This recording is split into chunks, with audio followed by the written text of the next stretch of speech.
The moment has arrived. I pushed the button. It's going to work. This is going to be scary good, man. I'm sorry? We're killing it. It's Maddie Levine with my good friend David and Auken. Welcome to the Fight Bananas Show. The ruthless one, Elle Dawson. Hey, guys. Our girl, Gillian the Savage Robertson. What's up? How you guys doing? Welcome to the Fight Bananas Show. 1 to 2 p.m. Eastern, only on Fight Bananas.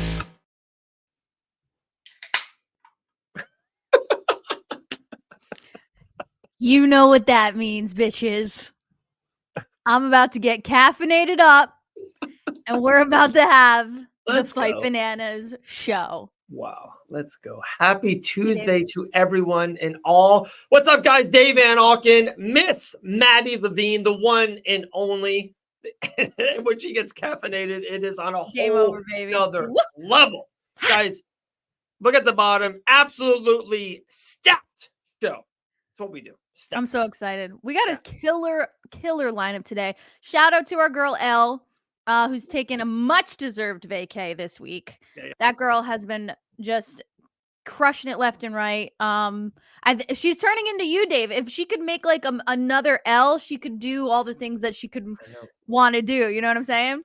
I feel like proud a little bit. I'm like, she's turning into this absolute monster in the best way possible. You know, that's how people talk in the biz. Right. Dude, she's unbelievable. She's incredible. So pumped.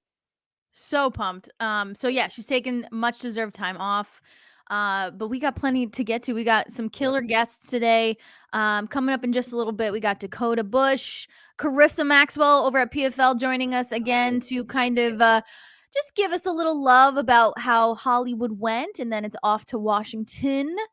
Not even that. So Thursday, I think I talked about it a little bit. I am flying myself. I'm going to Washington, D.C.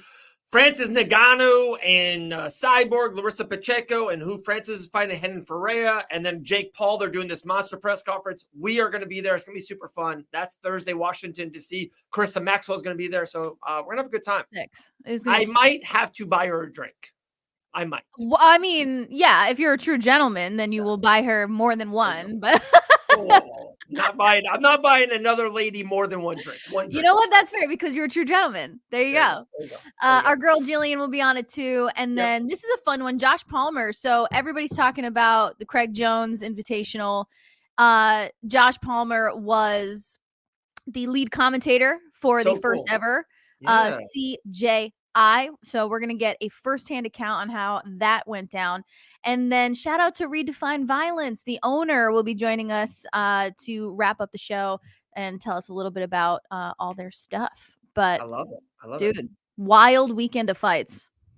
Insane. There's so much I want to get into, like with just the UFC 305, the main event itself. And then I could talk about Gamrot and Dan Hooker for 10 minutes, 20 minutes, right? There's so much. Of course, with PFL in Hollywood and Impa Kasanka and what they did. Also, there was a Brendan Allen, Marvin Vettori fight too. Yeah, that we did not expect. So there's a ton to get into. I feel like let's get into one. I know Dakota's here in the green room. We'll kind of get him early. We'll kind of go back into 305. Let's hit on the main event. Can we talk about Dricus and Izzy just for a second, Maddie? Hit it back and forth. Yes, when as a community, as Fight Bananas, or just as an MMA community, when are we going to give Dricus his flowers? Like the man just keeps on winning. I know. Like I don't care how it looks like. The man just keeps winning fights. Here's the problem, and I feel like this was a similar problem when Alex Pereira first started.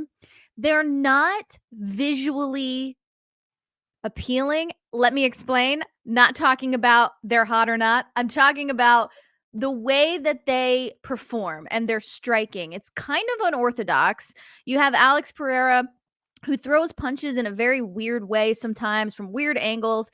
And then you got DDP who looks like he's about to gas out every 5 seconds, but then just like pulls it out of nowhere and just freaking dogs people all the time. So I think he's just so unassuming, but people are finally realizing like, oh shit, like this guy is a serious problem, you know? But yeah, what a fight, huh? So good. I thought back and forth, and people now with the result are like, oh, I thought Izzy looked good. I thought there was a lot of He looked moments and great. rounds that Izzy looked awesome and went back and forth. And Israel Adesanya has said it afterwards. He did like a little interview on his YouTube. Like, Dricus is stubborn. He just doesn't know how to lose. Like, he doesn't like, there's just moments in the fight that you can kind of give up, or like, you know, they say be broken or be broken. He doesn't. He just doesn't break, do that. And he wins in every little minor moment, and he never stops. So just shout out to Dricus. But we got Dakota in the waiting room. Let's go to him. We'll go back to UFC 305. Dude, this is someone that we've been in that circle for a long time. Very good friends with the Dawsons. You know how much we absolutely love and adore L. And then, of course, we are huge Grant Dawson people here in Fight Bananas. So let's get Mr. Dakota Bush here for the very first time in Fight Bananas land. Dakota, what's up, brother? How's it going? Going good, my man. How are you? Feeling great, man. Just got done out of the gym. A little light sparring today. No injuries. You know, good, quick, clean fight. So I'm just back at it. Wait. So you get a first round win. You're back at it already. You're back at it. ATT, just doing work. Just doing work. That's how it's done. That's how champs get it done, man. That's a savage right there, bro. That's a savage, man. So you fought on Friday, right? Correct. And it looks like you defended your title? Yep. Was that your first defense? Yeah, it was. Yep. So how did that compare to like winning it and then having to defend it? You know, it didn't feel any different to me. You know, just another fight, honestly. Being prepared in the best room in the world, honestly, just making the walk was so much, you know, it was my first like true full camp at ATT, a full 8-10 weeks here, and just everything lined up. Like, me and Grant all week were like, the flights were smooth. The weight cut was hands down the easiest weight cut I ever had. Recovery was even better. We're just waiting for something to go wrong. God forbid it's the fight. And it was a smooth fight. I mean, it was just, I think it's a testament of all the hard work and the preparation that's done here at ATT. One thing that I love that Maddie's husband used to say, Ross Levine, karate combat world champion. I loved it. And he actually just posted it because Duplessis just used to say it. He never said he defended the title. Like, there was something about defense and defending it. Something about like, I'm going to fight for the world champion again. Did you have that mindset at all? Or do you actually like the, hey, no, this is mine, I'm going to defend it? Something about like your home, you're defending your home. Do you have that mindset of defending the championship or kind of winning the championship again? You know, for me, as a goal-wise, I want to be back in the UFC. That's my number one goal, what I'm chasing. So that was just a step to get back for me. And that's how I was just visualizing it is, you know, let's just string together a great performance, worry about my effort and my attitude, and everything else will take care of itself. I got one, and then Maddie, you can jump on the next. Do you think this is that performance to get you there? Do you first round rear naked choke, a high level fighter? You know, I think this is 5 in a row. If I'm not wrong, I'm sorry. Correct. I do think it's 5. Do you think this is it? Is this that fight? I think so. I really think so. Was speaking with management today and yesterday about it, and we're just trying to get our hands on the video and, you know, send that over to Sean and the guys, and just hoping, you know, that's going to be able to put me at the top of the list for a short notice or whatever pops up. Yeah, I mean, you had a little run in the UFC and it didn't go your way. So now we're on the rebuild process. 5 fights in a row. That's pretty solid. What do you think has changed the most since your last run with the UFC and your potential new one? How much have you evolved, you think? Night and day. It's just the you know, everyone says it, but the maturity, you know, just understanding that 15 minutes is a long time. You don't have to get guys out of there in the first 2 minutes. And I felt like I was always like that, you know, in my UFC fights. I'm like looking for the finish instead of, you know, letting the finishes come to me. And I think just being here, you know, in the room with the highest level, especially at 55ers, you know, this is the deepest gym in the world for 55ers. And insane. Just knowing that I compete with these guys on a daily basis, and, you know, they understand and they know that I belong in the UFC. It's just, we need the guys in the UFC to realize that as well. Who was in your corner this weekend? Grant was, and then my coach back home, Patrick Smith. Nice. What's Grant like in the corner? Dying to That guy's know. pretty cool. That guy's pretty cool. I like that guy. He's amazing. He's so calm. Me and Grant, we know each other so well. That's awesome. We've trained together for years, and just the lingo, our game styles, like our game plans, our fight styles are super similar. And Grant understands like everything I'm gonna do and vice versa. So he just gives me the key things I need to hear, and he's calm in the corner. It's not like yelling and barking at Yeah. you. It's I just feel like he would be such a matter of fact kind of guy. Like, all right, listen up. Here's what you gotta do. exactly like I remember this past fight. Just I threw a lead leg head kick, and he's like, both feet on the ground. We're not throwing anything unless it's a low rider, which is a calf kick. Right. And it was working perfectly. Like he sees things, and he's so analytical, and Yeah. he's such a high fight IQ that he translates it well into the corner. That's awesome. I know Grant's a big McDonald's guy. Say something else to the audience. You got a lot of time with Grant if it's in the gym or outside the gym and traveling. There's nothing like traveling with someone. I've traveled with his husband Elle lately a lot. There's nothing like traveling. There's just little things and ticks of things you do that you wouldn't have, right? Nuances. What is something about Grant that the masses doesn't know? You're like, oh, this is a good one. This is something about Grant Dawson that maybe the mass doesn't know about it. Yeah, you hit it. The McDonald's for sure. Okay. That's one. He loves it. He's He like does. a freak about it. He's a McDonald's guy, Jack's Pizza, and zebra cakes. Zebra cakes. I didn't know cakes. that. Oh yeah, that's his go-to. Interesting. Okay. I didn't even know those were still a thing. Dude. How did, and he makes, here's another, here's a grandism. I just stayed with him 2 weeks ago. I don't know how he makes 155. Grant is humongous in the best way possible. He's so big. People don't realize like how big his shoulders is, how thick and wide he is. Dude, Grant's a big guy. Like he's big. Yes, he's just like I put it in words all the time is he's dense. Like he's just Yeah. I agree. He's not fat, he's not out of shape. He's just a dense guy. And we walk around very similar. It's just in the room, it's crazy when you feel him on you. It's a different presence than you can explain than anybody in the room. He's like one of those weighted blankets. You just can't get him off. God, that's like my worst nightmare. Oh my God. So it sounds like zebra cakes is a guilty pleasure for Grant. But what about you? What is your guilty pleasure? Oreos probably. I love Oreos. College. Wait, single or double? I like the double stuff, but you can't go wrong with the OGs. Absolutely not. Double or nothing. Double or nothing every time. No. Every single. time. A ridge. Get out of here with that noise. I'm more of a, it's like a nostalgia thing. So like the Halloween ones, even though they're flavored the same, but the orange cream, it's something different. Oh God, that hits. Classic. That's right around the corner, guys. It is. That's crazy. That's crazy. Oh my gosh. Well, all right. Let's get us back on, dude. This is fun. We can talk about food all day long too. You just fought. You just got the weight cut, so we can go. He said double. Yeah, man, I'm a single guy. Because I like a lot of milk. I'm like 75% milk, 25% cookie. So that's, all right. there you go. That's last thing on the Oreo, and we'll move on. When I'm feeling like real fat, you know what you can do? Take the Oreos, just crunch that shit up, throw it on some vanilla ice cream. Oh, amazing. Yeah. Amazing. Home run. All right, continue. All right.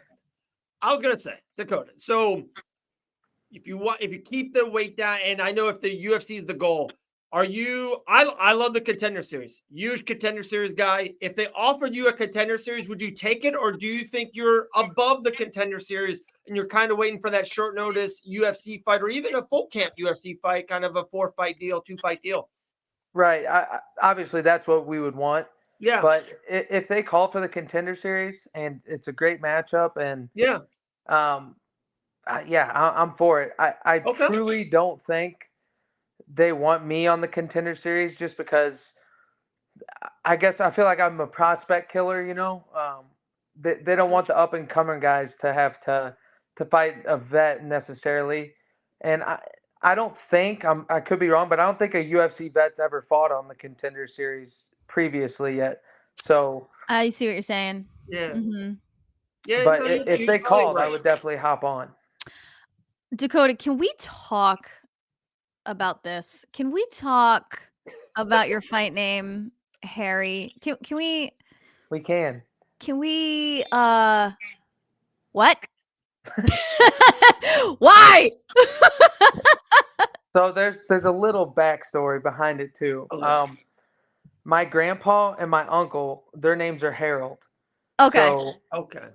they would be called Harry Bush. And when I was a kid growing up, my uncle's friends giving me crap, like they call me Little Harry, and it kind of rang, growing up. I never would have used it as a nickname. And then fighting, my first nickname I ever used, honestly, was George W.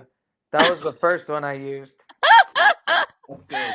That's great. That is That's good. great. All right, now that I know it's like a family thing, that's Yeah. cool. No, I'm cool with it. Dude, did you so Charles Bennett, I was just at Island Fights 2 weeks ago, and Charles Bennett just got his first win in a long time. Long time. Right. And did you see his Instagram handle? And Fight as Jonathan posted about his Instagram handle. It is not okay for kids to hear. It is not safe for work. Yeah, it Right. is not safe for work. It's about a female hair down there. Right. It is pretty wild. Pretty wild. Yeah, I seen someone interviewing him too, post fight. Yeah. And the guy's wild. He's just wild. he's a menace really to is. the fight game. He really is. He is wild. It's Oh my god. he after so he kind of warmed up in the ring, and I was kind of getting my stuff ready, kind of getting locked in a little bit and whatever. He comes to me, he's like, "Hey man, I'm gonna throw that jab out there pretty good tonight." I'm like, "All right, Charles, sounds good." And he's like, "Let the people know." I'm like, "Sounds good, brother. Sounds good." He just kept on going. And I was like, "All right." I just thought it was so funny, how he said it too. It's just so that's what he was gonna do. Yeah, matter of fact. Let the jab go early. So matter of fact. Yeah, it was awesome. It was awesome. Well, Dakota, congrats on so that was your first title defense, correct? Correct. Yep. So congrats on the first title defense. So now it sounds like we're just kind of in the waiting game right now, right? Yeah, it's the worst part, the lingo between. But I'm in a good spot. I feel like really the past 4 fights, they all went to decision. And, I was still waiting, hopefully. But now I feel in a much better place to know that I got a good finish over a very tough opponent. And, Yeah, that kid was good. That's awesome. It feels a little different this time, Maybe it's not, but to me it does. But we're looking, to get something else on the books probably around November. Just in case it doesn't call, I have something to be ready for, just keep on knocking on the door. I love it, man. I love it. Well, as soon as you do get the good news, give us a call and we'll talk again. Oh, a little slide into those DMs, Dakota. Slide into the DMs. We'll get the artwork for you. We got you. Now, Rook, I want to pick your brain on something for sure. I thought it was the fight of the night. It was one of my favorite fights in the last 2, 3, 4 months. I loved it since probably Max and Gaethje. Talking about Gamrot and Hooker. Incredible fight. Awesome fight back and forth. Felt like Gamrot was winning the beginning of the fight, started to slide. And also, Dan Hooker's just like a different guy right now. He's like, he really is. Here's my analogy is Dan Hooker's pulling the Charles Oliveira. He's just different. He's going into these firefights and he's become a different man and he feels good about it. It's so weird. Where did you watch it? I know you were kind of fighting on Friday. Did you watch it live? How did you feel about the fight? Yeah, me and Grant watched it, and same thing. I thought the beginning of the fight was great. I think it changed when Gamrot got dropped. I think it was towards the end of the first round. Yeah. And I think he could never really, get his wheels back under him. Mm-hmm. But, man, like you said, Dan Hooker I remember, I don't know if it was between the first and second or second and third, he's sitting on the stool and he was loving it. Oh, and I looked at Grant, I'm like, that's scary. When a guy just went through the fire and he's there and he's not going away. But yeah, it was he a was phenomenal laughing fight. in enjoyment. You remind me of the Joker. The Joker. He's getting punched by Batman. He's kind of laughing about it. You reminded me of the Joker. I'm like, dude, how can you fight this guy? How can you punch this guy? It's wild. He's He's the 5th ranked lightweight right now. It's wild. Like I felt like people gave up on Dan Hooker 18 months ago in a way, and now he's back. He's in the mix. He's in the mix. Totally. Like you said, me and Graham were talking. They throw him in, let's say Gaethje or somebody next, and shoot, he could be in it. He goes out there and puts a great fight on, finishes someone. He could be fighting for the belt next. You never know in this division. It's so crazy, and with Gamrot losing, that kind of sets it at idle a bit because if Gamrot would have went out there and beat Hooker, he could have been fighting Arman for the interim belt or something. You just never know. It's crazy how this division pans out on just one fight. Yeah. The fight I want to see, and I think you're going to agree with me completely, Dakota. So Dan was ranked 11th, 12. Dude, every lightweight, 10 through 17 are monsters, complete monsters. So Dan, someone had to give him that opportunity, and he won, moved up to 5. So I would love if Dan would give up someone that opportunity. Our dear friend Grant's fighting like in 7 weeks. Grant's going to hot knife butter, gets a second round TKO. Then we see Grant and Hooker back in February, Sydney, Australia. That's the fight. I'm here for it. That's a great matchup. I'm here for that. Matchmaking, commentary. I do it all, Maddie. I do it all. You're just a man of many talents. Thank God you're not the fighter, though. That is true. God. That is true. Did you see my brother surprise me? I jumped like a cat. I love it. Crazy. Crazy. I was going to say, Dakota, any last things? Anything else you want to say? Any sponsors you want to shout out? Any family members you want to thank? Is there a girlfriend from high school you want to say, hey, I'm better than you now? Anything else you want to say? Look at me now. There's this one girl, right? No. Just, I can't thank everyone at ATT enough. All the coaches and training partners, just they truly, make the ships sail smoothly when it comes to fight week and the preparation. And my wife, she holds down the fort with our 2 kids while I'm gone, and it's she probably sacrifices more than I do. So I'm super grateful for her, and just on to the next. Hopefully it's in the big boy stage somewhere. Hopefully in the next week or 2, whenever I'm ready to jump in. Let's go. Well, definitely let us know when you get the good news. And Dakota, it's always nice to chat. Thank you for joining us. Yeah, thank you guys. Hey, you're the man, Dakota. Let's talk soon, all right, brother? Yes, sir. Oh, Dakota Bush. First time on the show. I love it. Love it. That's so exciting when you have that fight streak, that winning streak, and it's right there. The moment is coming. It's right there. It's so cool. So it looks like Karisa Maxwell is joining us in about 20 minutes. So until then, there's so much more we can talk about for UFC 305. I need to bring this card up. And first of all, Casey O'Neill with the style points with her. There was multiple people that I saw. So, I don't know about you, Maddie.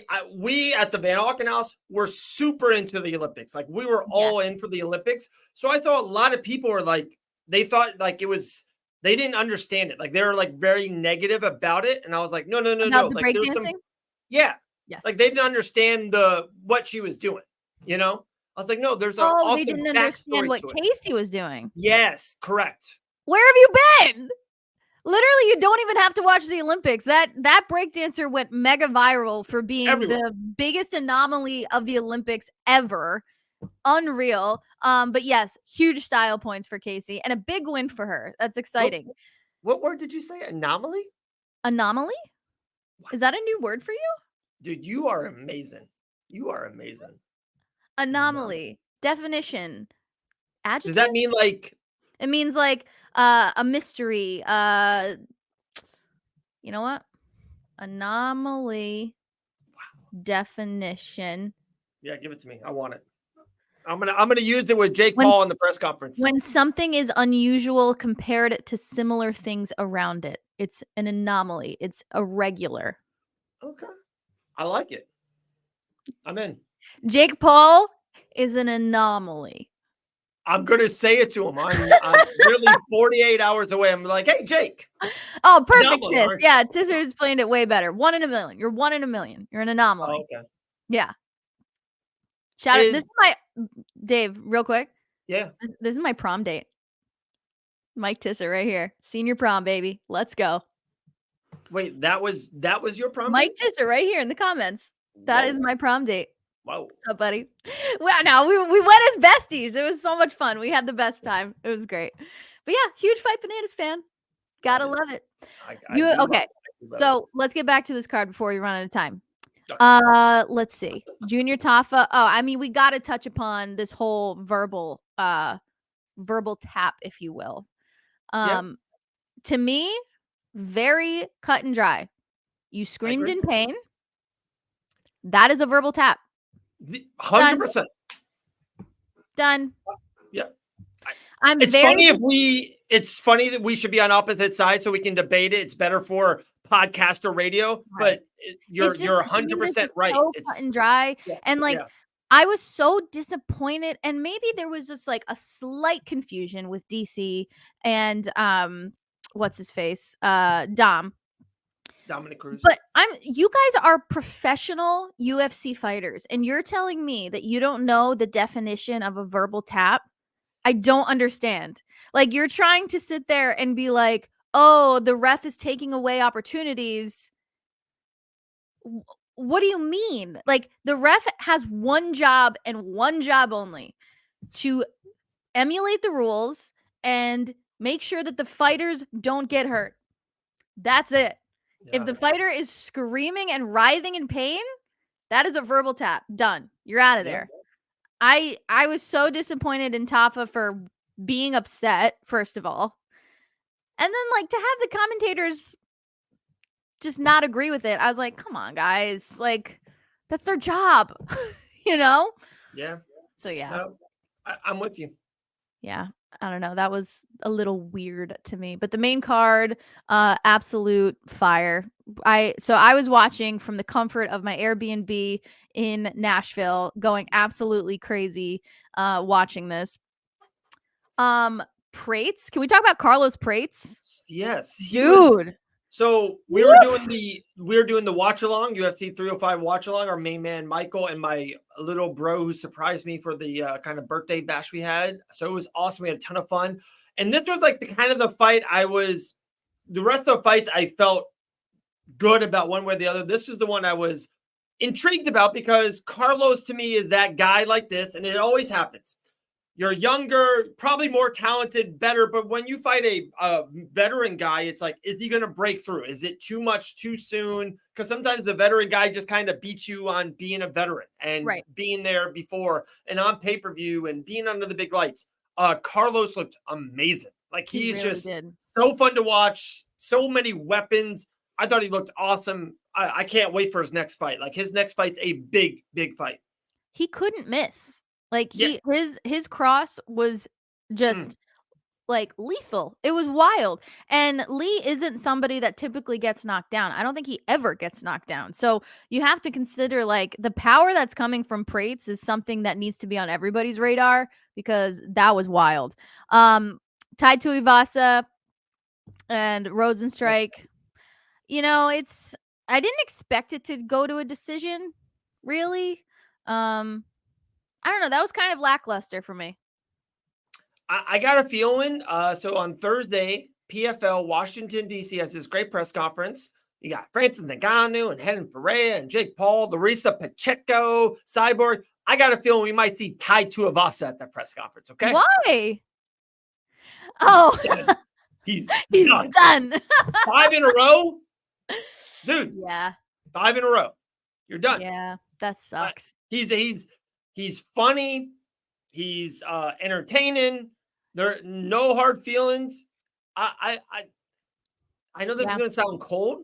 I just don't think you should be in the highest MMA organization in the world after losing 5 fights in a row. That's just my 2 cents. It's my 2 cents. But that's fair, because this is the highest organization in the world, and there are a bunch of hungry wolves waiting in the wings behind you that are more than capable of winning fights. So if you can't put it together, it's a brutal sport, mentally, physically, spiritually, everything. But if you can't put it together, man, sorry, it's on to the next. Okay, now we can get to Gamrot and Hooker again. So good. The fight of the night, fight of the summer. So good. I've always been, well, let me put it this way. I liked Dan Hooker. I was like, all right, he's fun to watch. You've always been a fan of hookers, huh? Always. Huge fan of hookers. Huge. That's a real. But when it comes to Dan, I was always like, yeah, I like him. Like, whatever. All right. Oh, he's on the card. Cool. Like, whatever. I'm with you. This fight, I am a fan of Dan Hooker now. Like, oh my God. And Chris, thank you. David didn't say anything. Oh, just kidding. JK. He's now a blonde hooker. Yes, he is. I like my hookers blonde. What can I say? They get paid more, I believe. They do. They definitely have more fun in the cage. Anyway, so back to we can go on for days. Yeah. We can go on for days. Yep. But I think one of the most dangerous fighters is a fighter that's enjoying himself. Yeah. Because not like, besides the fact like you have to take it seriously. You're a UFC fighter. Take it seriously. But the fighter that is enjoying themselves and having fun and not getting bogged down by the stresses of the fight game is a scary motherfucker. And that is Dan Hooker. And I was in shock. I'm like so in agreement of everything you're saying, the same path. Like, always liked him, and he was always a part of a good card. Like when he fought Jalen Turner, I think it was actually UFC. We were out there, it was Vegas. It was International Fight Week of last year. We were there. Volkanovski and Yair was the card. It was Hooker versus Jalen Turner. Another great fight, and he was kind of losing at the beginning and kind of came back to win. And it's just like this, kind of like this really cool run. Of course, I said it last week on Tuesday's show. So I was like, guys, if you have like 22 minutes to spare anytime this week, go YouTube Dustin Poirier versus Dan Hooker. Like, it's one of the greatest fights ever. But now he's starting to have that fun and have that freedom and now win these fights. Like, get these close, lose the first round maybe and win. I don't know. Like, I don't know how far he can go. I don't know what's next. And I said it a couple times, and I know, it is what it is, guys. I'm not going to try to hide it. We're super pro Grant Dawson here. It is what it is. I want Grant to fight Dan next. I would love that fight. I actually think Grant is a kryptonite for Dan. I do think he's not the wrestling base of all that stuff. Oh, yeah. Slows him right down. To give Dan his flowers, and this run is incredible. And whoever he fights next, I will be watching and I will be paying money for it. Cannot wait. 1,000%. I can't wait either. Awesome performance. Kai Kara France, Steve Erceg. Real quick, Maddie, just real quick on the other side of it. What does Gamrot do next now? Yeah, let me pull up the rankings here. Okay, so Gamrot moves down to 8. So that means he's near people like Chandler, who's off the books because he's still waiting for his pipe dream. Dariush, Holloway. Does he go? So now that he lost, I mean, he's not going to fight somebody ahead of him. He's not fighting Max Holloway because he's matched. Is Moicano's matched? They're at ATT together. Yeah. What about Fasiv? Rafael Fasiv? Yeah, I can see that. He just moved down in the rankings as well. I mean, RDA. Yeah. I don't know if is RDA matched up. Did Patty Pimblett just win? I'm like having a brain fart right now. Yeah, he defeated Bobby Green. Okay. I like that. Gamrot versus Patty. I don't mind that one. Yeah, I like that. All right, so it could be fun. Gamrot versus Faziev or Gamrot versus Patty. It sucks because Gamrot's stock went down for sure. Just a tad. Dude, he was getting debated about literally fighting for an interim-y, fakey championship. Right. Like, he was right in that spot. Right. Yeah, that's a tough one. That's a tough one. Comes at you fast. It came fast for a lot of people on this card, I think. Yeah. I mean, Izzy's stock. I think his stock went way down, unfortunately. Listen, I wanted him to win, but we're on the same brain length. I said it on the fight. He never main events a card ever again. Oh, main event. Yeah. Yeah. He never main events again. Yeah. Because he's like too big for a fight night. He's too big for He's still gonna be on pay-per-view. He's still gonna be on the main card, but it's not gonna be. He can't fight for a championship again. He just lost 2 in a row champion. He never fights again. Crazy. That's so. In what world are we living in? This is so crazy. But we got to talk about Kai Kara France and Steve Erceg though, because that blew my mind. Did not see that coming at all. Okay. I saw a world where Kai Kara France won. I just saw it being much closer because Erceg is a force to be reckoned with. Luckily, he has age on his side. He's young. He's up and coming. He's dangerous. But holy crap, Kai Kara France looked phenomenal for about the 20 seconds we saw him. It was crazy. That was a fun fight. And the UFC loves, especially in the flyweight division, they love finishers. And that's what Kai Kara France, when he does win, he usually finishes. They love it. I would be shocked if he's not fighting for the championship next, or if they do have something in line for Pantoja. There's been this mysterious thing about him fighting that guy from Rising coming over. And, maybe Kai wants a 6-month break. Some of them do, some of them don't. He is fighting.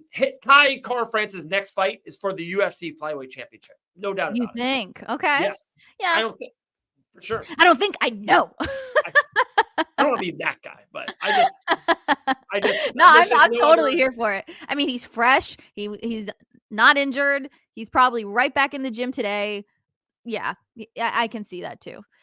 DDP and Izzy, baby. So good. What happened, man? I mean, Izzy looked phenomenal. He was doing all the right things. Yeah. He was striking beautifully. He was getting out of the way. And then he gets clipped. And it was like something got into his head. And he became different. Like, he started second guessing almost, And then it was like, oh, let me be a tough guy and pull a Max Holloway. Bro, what are you doing? Like, he was turning weird. He was making weird defense choices. I was like, bro, what are you doing? I don't know. I was just reading the comment.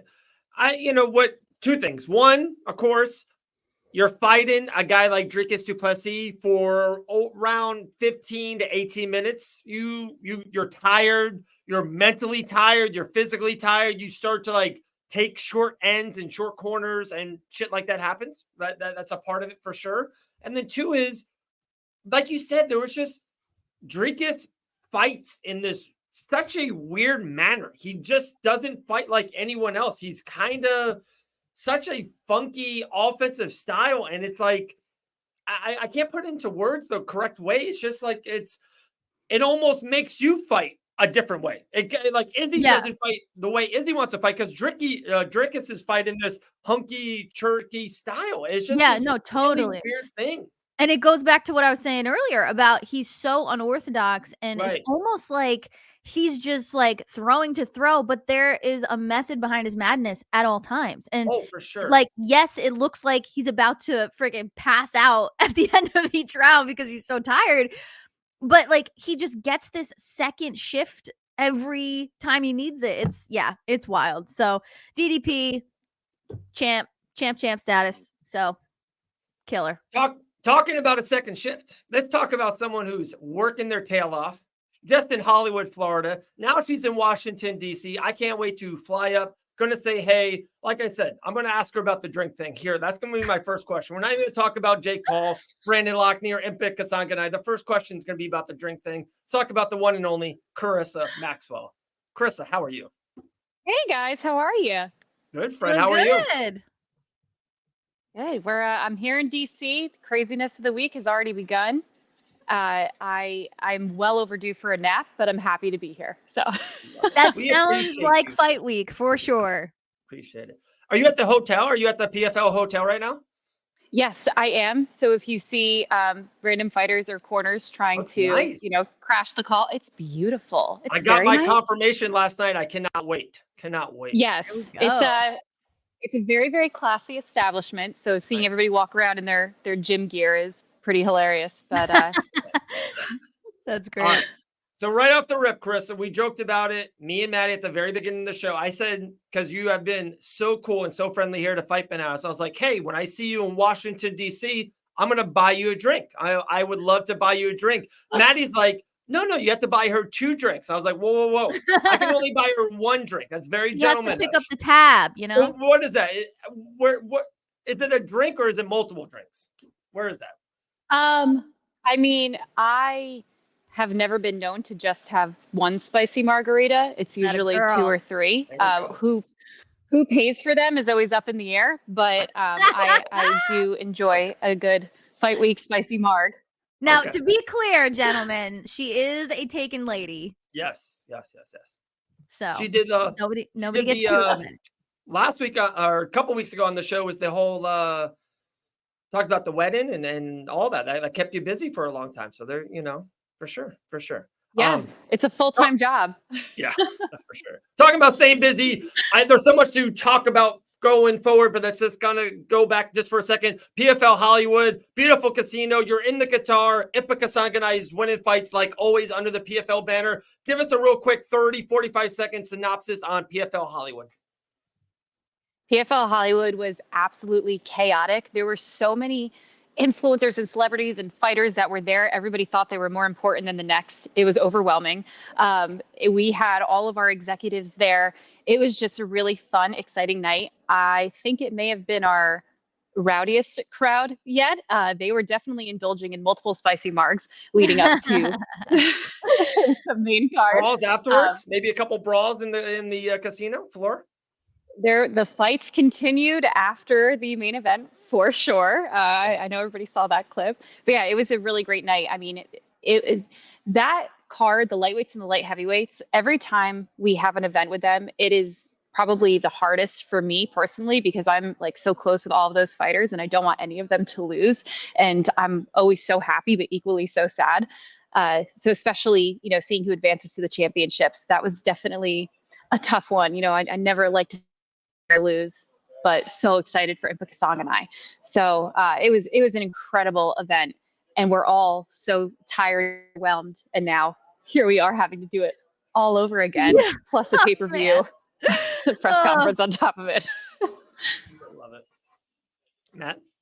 I mean, that's just wild. The PFL schedule is just so intense, but it's exciting at the same time. When it came to the fight after the fights, do you know how PFL handled it? Like, did anything happen with the 2 fighters involved? Like, do you have any intel as to what exactly went down?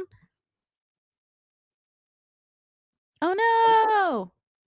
There you go, dude. The PFL doesn't want this question answered. They kicked her off.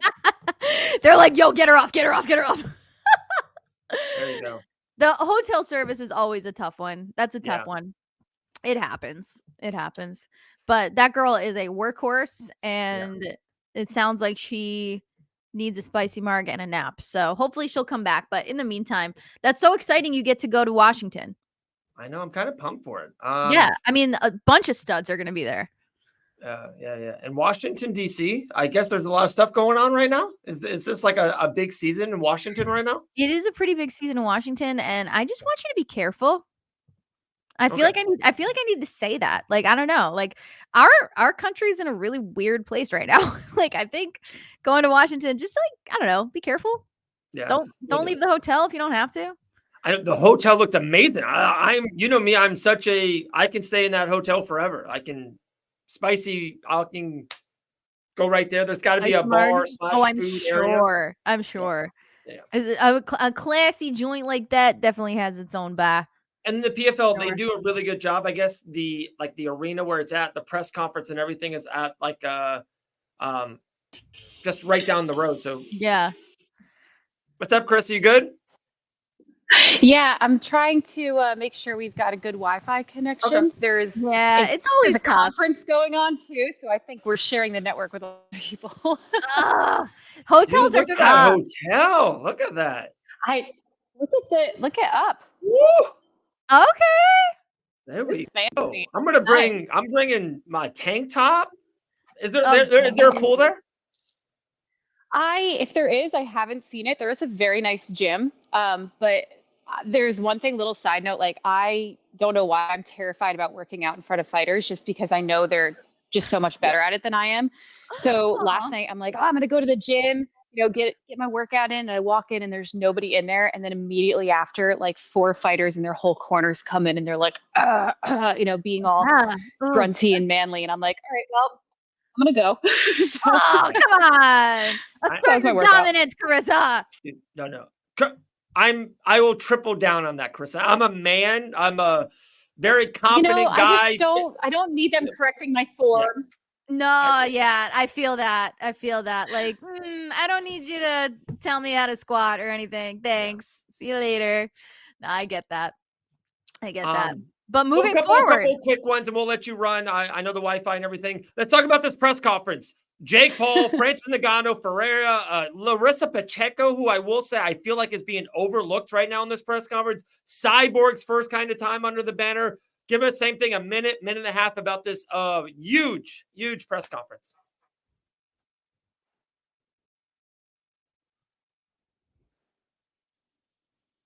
Uh-oh. Oh. I think it might be a delay. Thank you. You froze. No, you're good. I think I got you. Okay. Yeah. So this press conference is absolutely insane. And you're right. Like Larissa Pacheco and Hanan Ferreira are being looked. Oh, can you hear me? Yeah.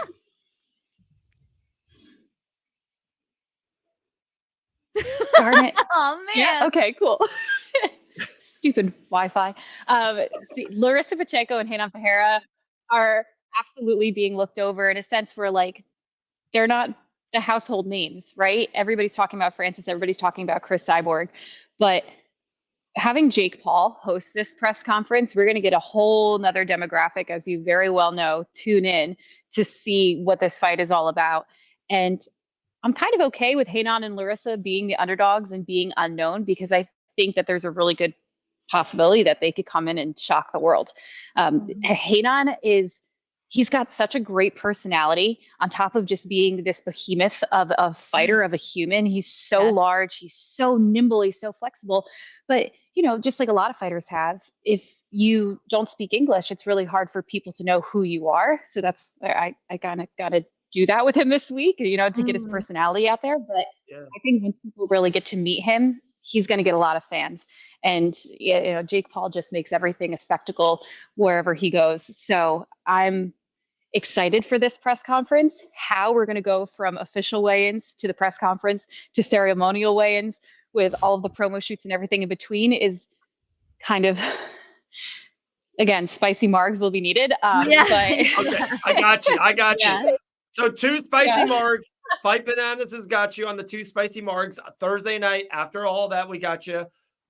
With that being, do you have content plans with Jake Paul Thursday or Friday? Is he staying for the fights for Friday? Yes, he will be at the fights. He'll definitely be there for the main card. I know that he has a ton of obligations for promotional materials for the pay-per-view fight. I'm going to try to get my hands on him to do some, fun, more laid back social stuff if I can. But this is, it's crazy. My first fight ever with PFL was the Champs vs. Champs card. And that was pretty high profile as it was. But now for this to be our first super fight, working with Francis, I got to meet him in Saudi, but I haven't really worked with him yet. I haven't met Chris Cyborg. I haven't met Larissa Pacheco. So this is kind of all going to be very new. I did work with Jake Paul at DAZN, so at least I don't have to worry about that. But it's definitely, everybody's just kind of on edge, on their toes about what this is going to be like on top of the chaos of a playoff fight week. I got one more than Maddie, if you want to jump. It was so lucky. It was last year. It was in Atlanta. So remember, it was the whole Francis and John Jones kind of like face off. I was lucky enough to be at that event. They brought Francis in. They didn't tell any of the media members. And it was like an hour beforehand. And they're like, hey, blah, blah, blah. And I got talked to. They brought me in. They're like, Dave, you're going to talk with Francis Ngannou first. And it was just like one of those things. 8 minutes beforehand, they're like, Dave, go.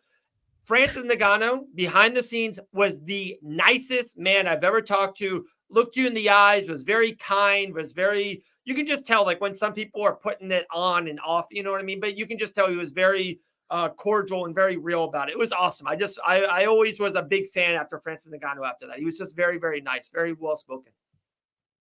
Yeah, so the first time I met him was in Saudi Arabia. It was right before he fought Anthony Joshua.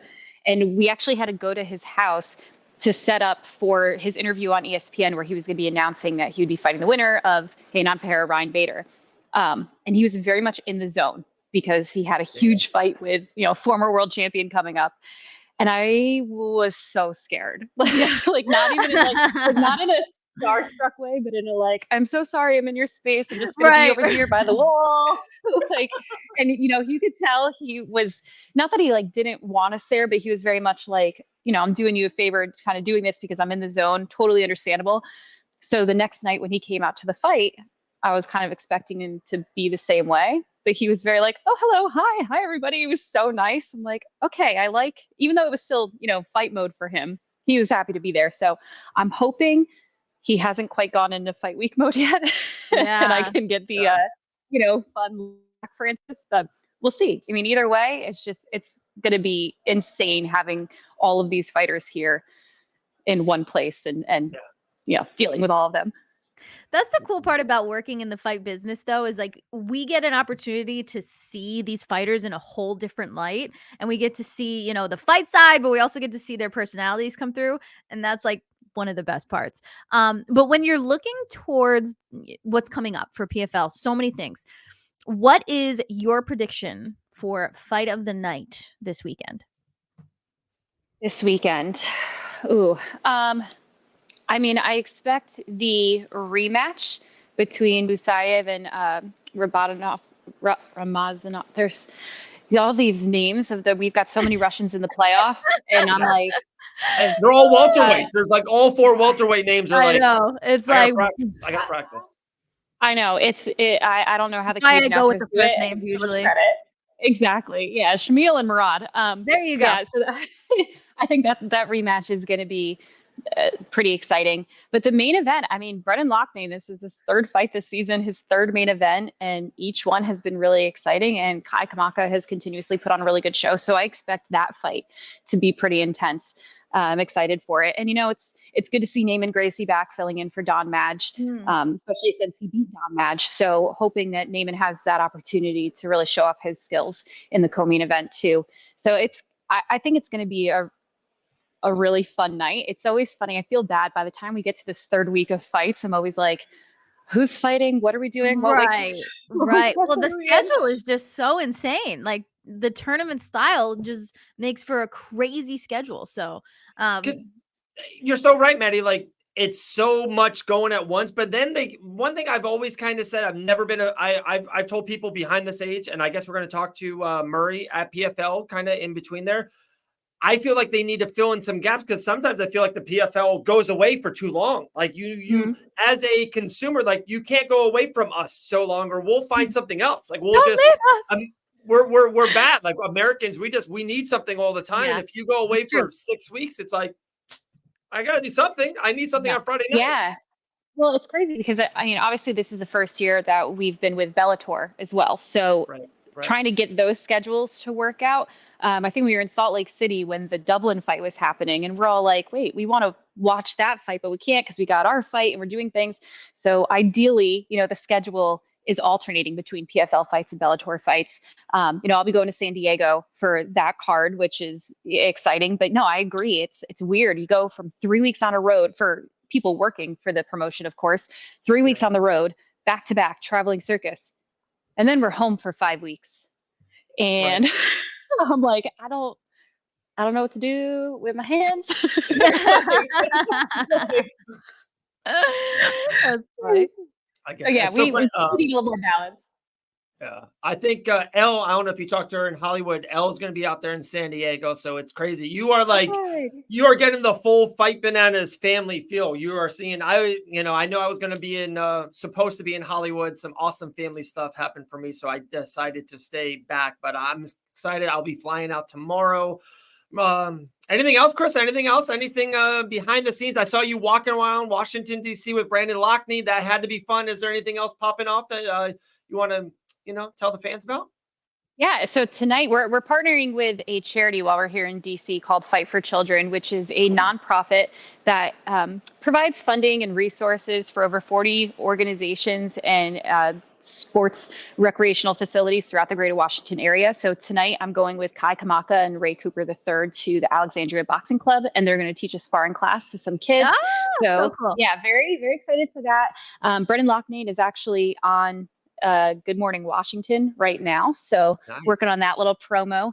And then the chaos starts tomorrow. And like, I can't even stress the word chaos enough. If you see my schedule, I'm supposed to be at 3 different places at once at the same time. So it's going to be a true magic trick tomorrow. But if people are in the Washington, D.C. area, the press conference for the pay-per-view is free and open to the public at 1:00 on Thursday. So highly recommend coming out, getting to see the fighters that are fighting on that card, of course, getting to see Jake Paul. So it's going to be a really fun, exciting day. And, you know, of course, we want to get the fans as involved as possible. I love it. I love it. This morning, my beautiful daughter, she wanted water for like her sippy cup. So I filled it up with water. When I see you in Washington, D.C., I'm going to have a sippy cup for you. It's going to have nothing but spicy margaritas in it. So I'm going to have a sippy cup, spicy marg. I'm like, here you go, friend. We'll knock it out. Done. We'll have a good time. There you go. Just make sure it has a tahine rim and I'm in. That's fantastic. I love it. The best, the uber talented Karisa Maxwell. We'll see you in Washington in a couple days. Guys, the press conference is Thursday. Jake Paul, Francis Ngannou, Ferreira, Larissa Pacheco, and Cyborg, one of the greatest, if not the greatest female fighter of all time. And then Friday nights, the fights, ESPN Plus. Cannot wait. Karisa, thank you so much for your time. We appreciate it. Thank you, guys. We'll talk soon. Bye. There we go. Karisa Maxwell, Washington, D.C. Dude, she just has like her energy, right? Just as like. She's great. Well, she's very real. You know, she's not so like, you know, she's not an MMA robot. She's a real human. Yeah. So that's cool. Gotta love that.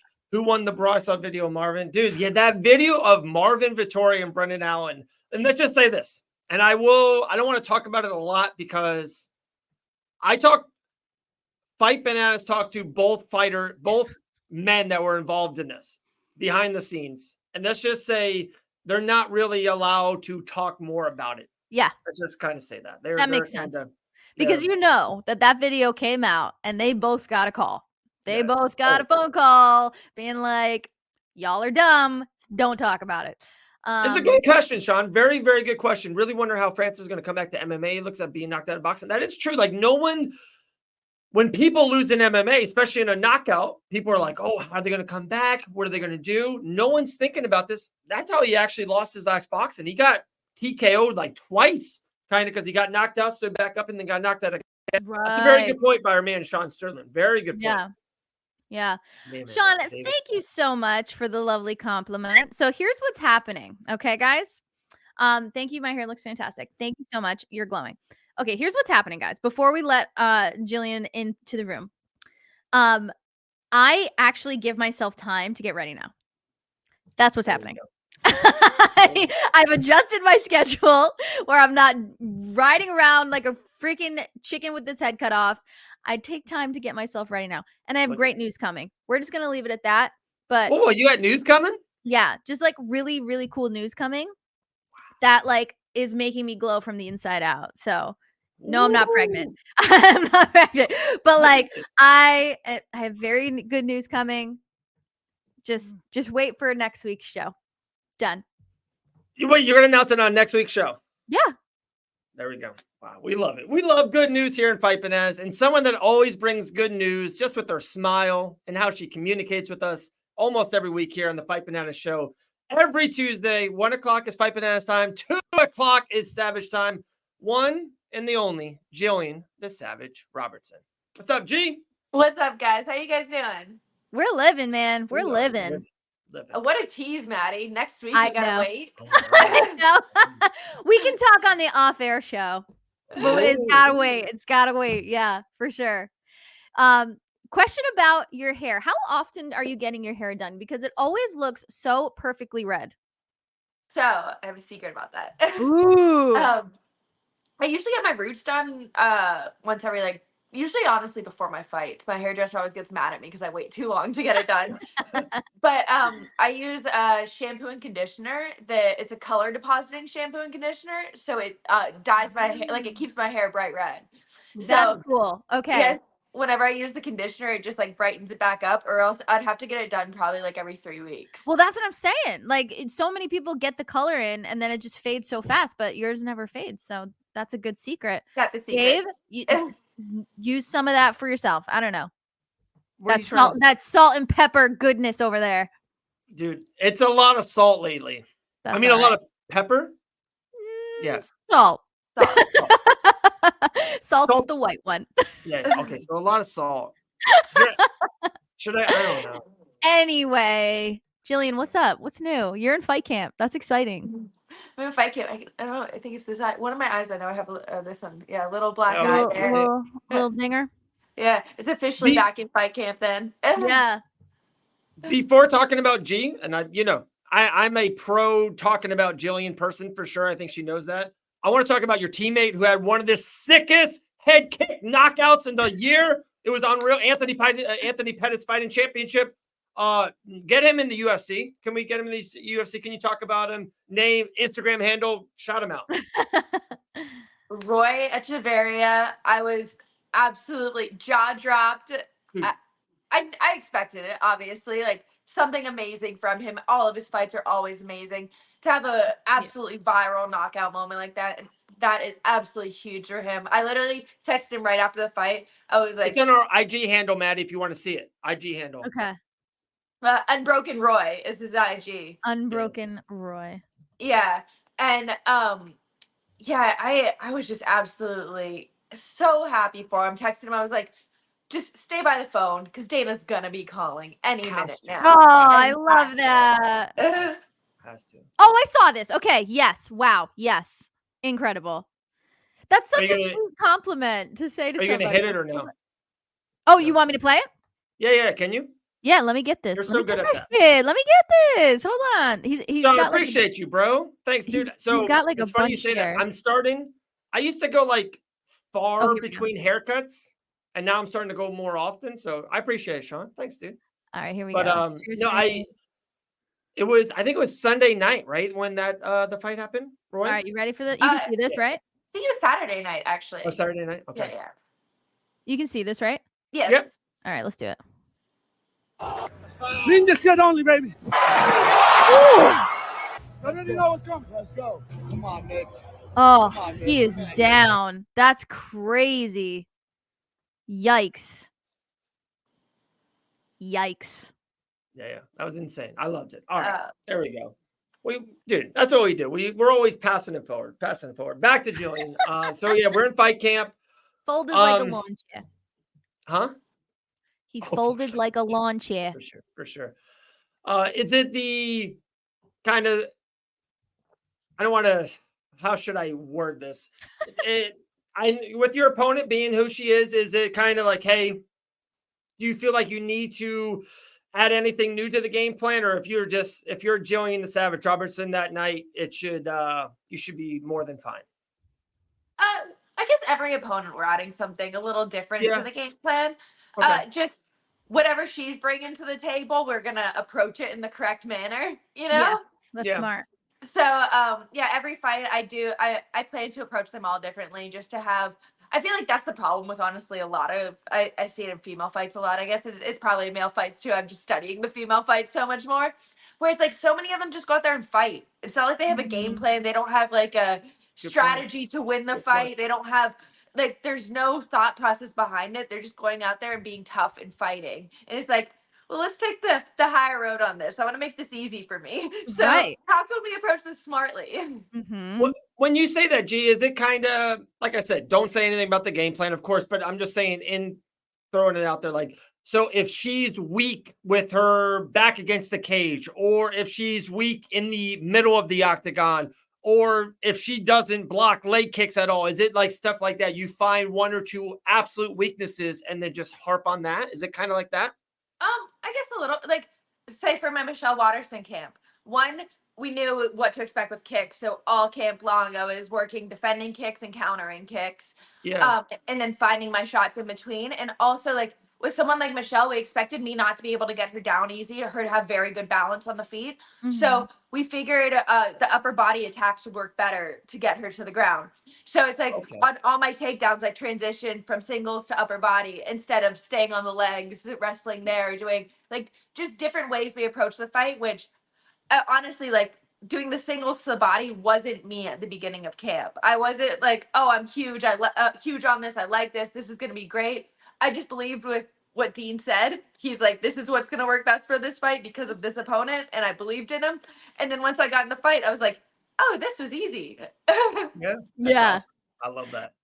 Jillian, would you agree that that's kind of the difference between like a fighter and maybe a martial artist, where it's like a martial artist is going to go into a fight and read the room and like be more comfortable with maybe having to stray away from the game plan if that's what it takes to win, as opposed to just somebody that's going in and is like, I'm going to fuck you up. And then, you know, they're just brawling. So Dean actually talks about how there's 4 different types of fighters. There's either an artist, an athlete, a technician, or a fighter. So love that. For me, I would say I'm more of a technician. You know, I'm going to win fights off of being smarter, making better decisions, being precise in making those decisions. Where someone like Mike Perry is going to win fights off of being a fighter. You know, he's just going to have more fight. Even like Drekas this weekend, he just had so much more fight than Izzy. It wasn't like he was cleaner or like, was coming up with some crazy spinning shit or whatever. He just had a lot of fight in him and went out there and fought better than Izzy did. I love that. What a good explanation. Shout out to Dean.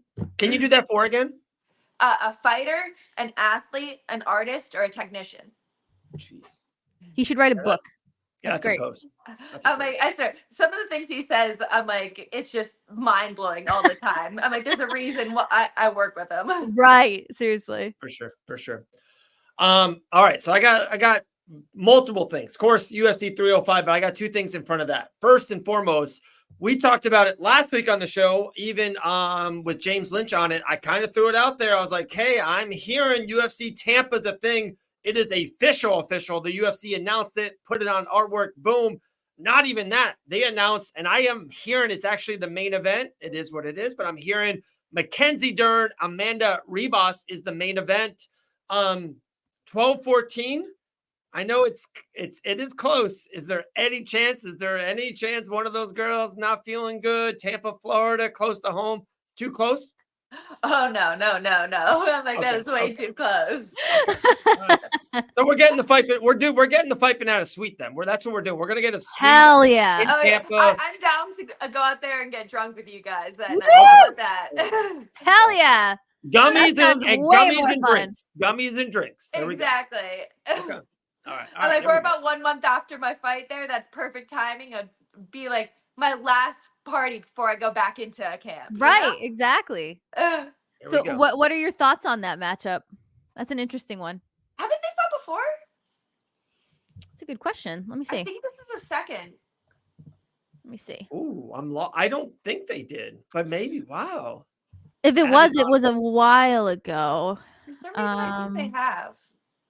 They have in 2019. She won a unanimous decision. Who's she? That's a good question. Amanda Ribas won. Amanda Ribas beat Mackenzie? Won by unanimous decision. Wow. Because I'm thinking Mackenzie. Mackenzie's like, I feel like I love her. How she's looking lately. I feel like, I was gonna say the trajectory of them has been a little bit different in the last couple of years. Yeah. For Mackenzie, you've continued to see her progress and get better, and especially this last fight, it really looked like how I was saying. A lot of girls just go out there and fight, and some girls approach it smart. It seemed like the first fight where she was like, "I'm gonna be smart about this. I'm gonna go out there with a game plan. I'm not just gonna go out there and fight and like." Just all emotion. She actually went out there smart, which makes her a real player in the division, I feel like. Yeah. I think this, now that I know that this is a matchup, I think it's going to play out. Like, I don't think it's going to be the same fight. Absolutely. I think they both evolved in separate ways, and I think it's going to be a very different matchup. So that's cool. Dave, I think you might have said something, but do you know where your fight is going to be, Gillian? Or we don't know yet? It is Apex. going to be in Vegas. The Vegas, the Apex. Oh. So are you on team I'm over Apex? Because there's a very divided like community. Some people Grant love loves the it. like Grant loves some it. people love it, some Yeah. people hate it. Where are Grant you? loves it. Yeah, I hate it. I absolutely love having fans there. I love the Yeah. energy there. I love the crowd. I just feel like I don't know, it's too like relaxed of a scenario. It's too chill of a scenario. Obviously, Mhm. I've done it, I don't know, probably close to 10 times at this point Yeah. with between the Apex during COVID times, like Abu Dhabi, things like that. I fought without a crowd. It's just it's not the same though. I like the energy there. I like having the crowd there. It when I think I was saying last week when they first offered me this fight, it was supposed to be in Edmonton the week before, and then my opponent can't fight outside of the United States, I believe. So I'm like, she couldn't fight me in Canada. So I'm like, I was so excited for the Edmonton card, have Damn. the crowd there, and then it just got switched to the Apex, Oh which God. same opponent, same matchup. It's still gonna be the same, but it's just it would have been so awesome to be in Edmonton. Yeah. Yeah. I'm team over Apex. I am over the Apex. Like like the UFC has fuck you money. Like why like you're not saving money by using the Apex, you know? It's like people are more than willing to book UFC fights. Like I don't know. I don't know. Like I'm the over it. Apex is for Contender Series. I agree. That's I it. agree. Ugh. Yeah. Dave doesn't agree, I think. I agree. I agree. I agree. Are you seem like you're in pain. I don't know. No, I don't- I'm fine. I just I understand why they do it. Let me just say that. I understand why they do it. It's just it's almost they have fights every weekend, and even the fight nights, it's so much to be on the road and so much to do these fight nights every weekend to kind of go home and kind of be there at the Apex. I don't like it when they do 2 weeks in a row. To me, that's very lazy when they do it 2 weeks in a row. But once a month, I don't mind it to keep giving us a fight every week. I love, and I'm a huge fan of fight nights. Like fight night in Tampa is awesome. Like I love fight nights when they're in cities like didn't you fight in Kansas City, G? Yeah. Like I love those. Like those are so cool. Austin, Texas. I love like Charlotte, North Carolina. I love when they do fight nights in these kind of cities. But I don't mind an Apex show to keep the train going. So I we can guess. watch So fights so on you Saturday look at it night. as like a recharge, reset almost. Yeah, I do. Yeah. I do because I don't know. They've never done 48 or 46 fights a year, not with the Apex. Mm-hmm. So I don't know if they can or if they feel like they want to do that, if that makes sense. Mm. So Yeah. like if you're going to say, hey, it's going to be an off Saturday night for the UFC or an Apex card, give me the Apex card. Yeah, You know? that's fair. That's fair. So that's just me. Okay, Fine. another one. Another fight that's very close, maybe not to your heart, but very, very close to you. This co-main event, Saturday night, Angela Hill versus Tabitha Ritchie. That was a fake cough, Angela Hill, fake cough. What do you think about this fight? Who's going to win? What's going to happen? I knew you were gonna bring this up. I know. I'm hoping Angela wins it because would be the one that I want after this. Love that. So we're hoping that Angela wins it. Yeah. I think she does have what it takes to keep it on the feet primarily, and that's where I think she does win this fight. Okay. I think Tabitha's more of like a little bulldog. She kind of bull rushes, gets the takedown, and Angela's been looking. She's another one who's just been on like the up and up, been looking better and better in her last couple fights, especially for being like, I think she's 38 now, which is super impressive to see her still getting better, you know? Yeah, I didn't realize that. That's old as hell. Yes, it is. It is in the sport. I just had a birthday older than that. So there you go. Nice comment here. They go, but G deserves a larger stage. Come on. I like that for sure. G, one last thing. We got Josh Palmer in the waiting deck waiting to come on. He just had a big, big weekend. Cannot wait to pick his brain. We just saw an awesome UFC 305. We just heard you talk about Dricus, but I just know your fighting style and IQ. I know you want to talk about Dan Hooker. I just know you want to talk about him. His win against Gamrot. How crazy was it? One of the best fights I've seen all year. Just insane. What's your thoughts on the fight? There's a lot of crazy good striking on that card. Yeah. From Jack Jenkins on the prelims to is it Prates? Prates, Prots. Yeah. His looked phenomenal. Oh, he looked on the so feet. good. And then to Dan Hooker and Gamrot, another fight where it's just honestly my top moment of that fight 100% is Dan just looks at his coaches. He's like, I fucking love this, boys. Yeah, like he's like a serial killer. Like that's some weird shit. So much. I know, it's the best. It's the best. We were saying earlier, like that's what makes a dangerous fighter, when they're actually enjoying it and they're in the moment and they're loving that they're in the moment. And it's like, yeah. I think it's so cool to see, and it's like, I don't know, I live off of that energy. When I see somebody, it's like, it's amazing to see somebody who just loves what they do so much, and like, cut all over his face, laughing like a psycho. It was an amazing moment there. But that fight in general, like, Gamrot always impresses me with his scrambles, his rest, like the way he shoots. I'm like, it's just, it is so impressive, his relentless pressure. But then obviously you had someone like Dan Hooker just having fun with that the whole time, and it showed. Yeah, absolutely. If Dean Thomas calls you, he goes, "Hey G, the UFC is making me in charge of this matchmaking. They want me to match Dan Hooker up with anyone. Who should I do it? Who should Dan Hooker fight next?" Like, I gotta look into that. I think I'm like, I don't even what division is that? So he's lightweight. Now he's number 5. A lot of people are talking about they want blonde Hooker versus blonde Charles Oliveira. They think that would be an insane fight. Both, have this second kind of career trajectories. I want people him and Gaethje. About even Gaethje versus Hooker. We threw out our Grant Dawson versus Hooker. There's a lot of different matchups out there. I like the Gaethje one a lot. Gaethje versus anyone's a fun fight. And I know. The way Hooker performed last week, I'm like, put those two in a cage together and give them $50K. Yep, that's the money fight right there. Yeah, that's true. All right, G. Did you a couple weeks ago you were talking about maybe getting a new sponsor, weed sponsor, anything jump at you lately? Anything? We're still in negotiations with that. There, yeah. Nice. Well, let us know when that comes through. For sure. Well, hey, put it over the top. Be like, hey, I'm going to talk about it on the Fight Banana show, and that should lock it in for you. That's it, right? This is deal signed instantly. Done deal. G, you're the best. Appreciate you. Have a good Tuesday, and we'll talk to you soon. I'll see you guys. Bye. There you go, Gillian the Savage Robertson. The show keeps on moving. Always. Maddie Levine was so cool to get this next guest on the show for us. Had an awesome weekend. Can't wait to pick his brain about the weekend, but everything else that he does. First time ever coming on the show. Let's get Josh Palmer on the show. Hey guys, how you doing? What's up, Josh? It's so good to see you. I'm so glad you're on the show. Yeah, no, thank you very much for asking me. It's a pleasure.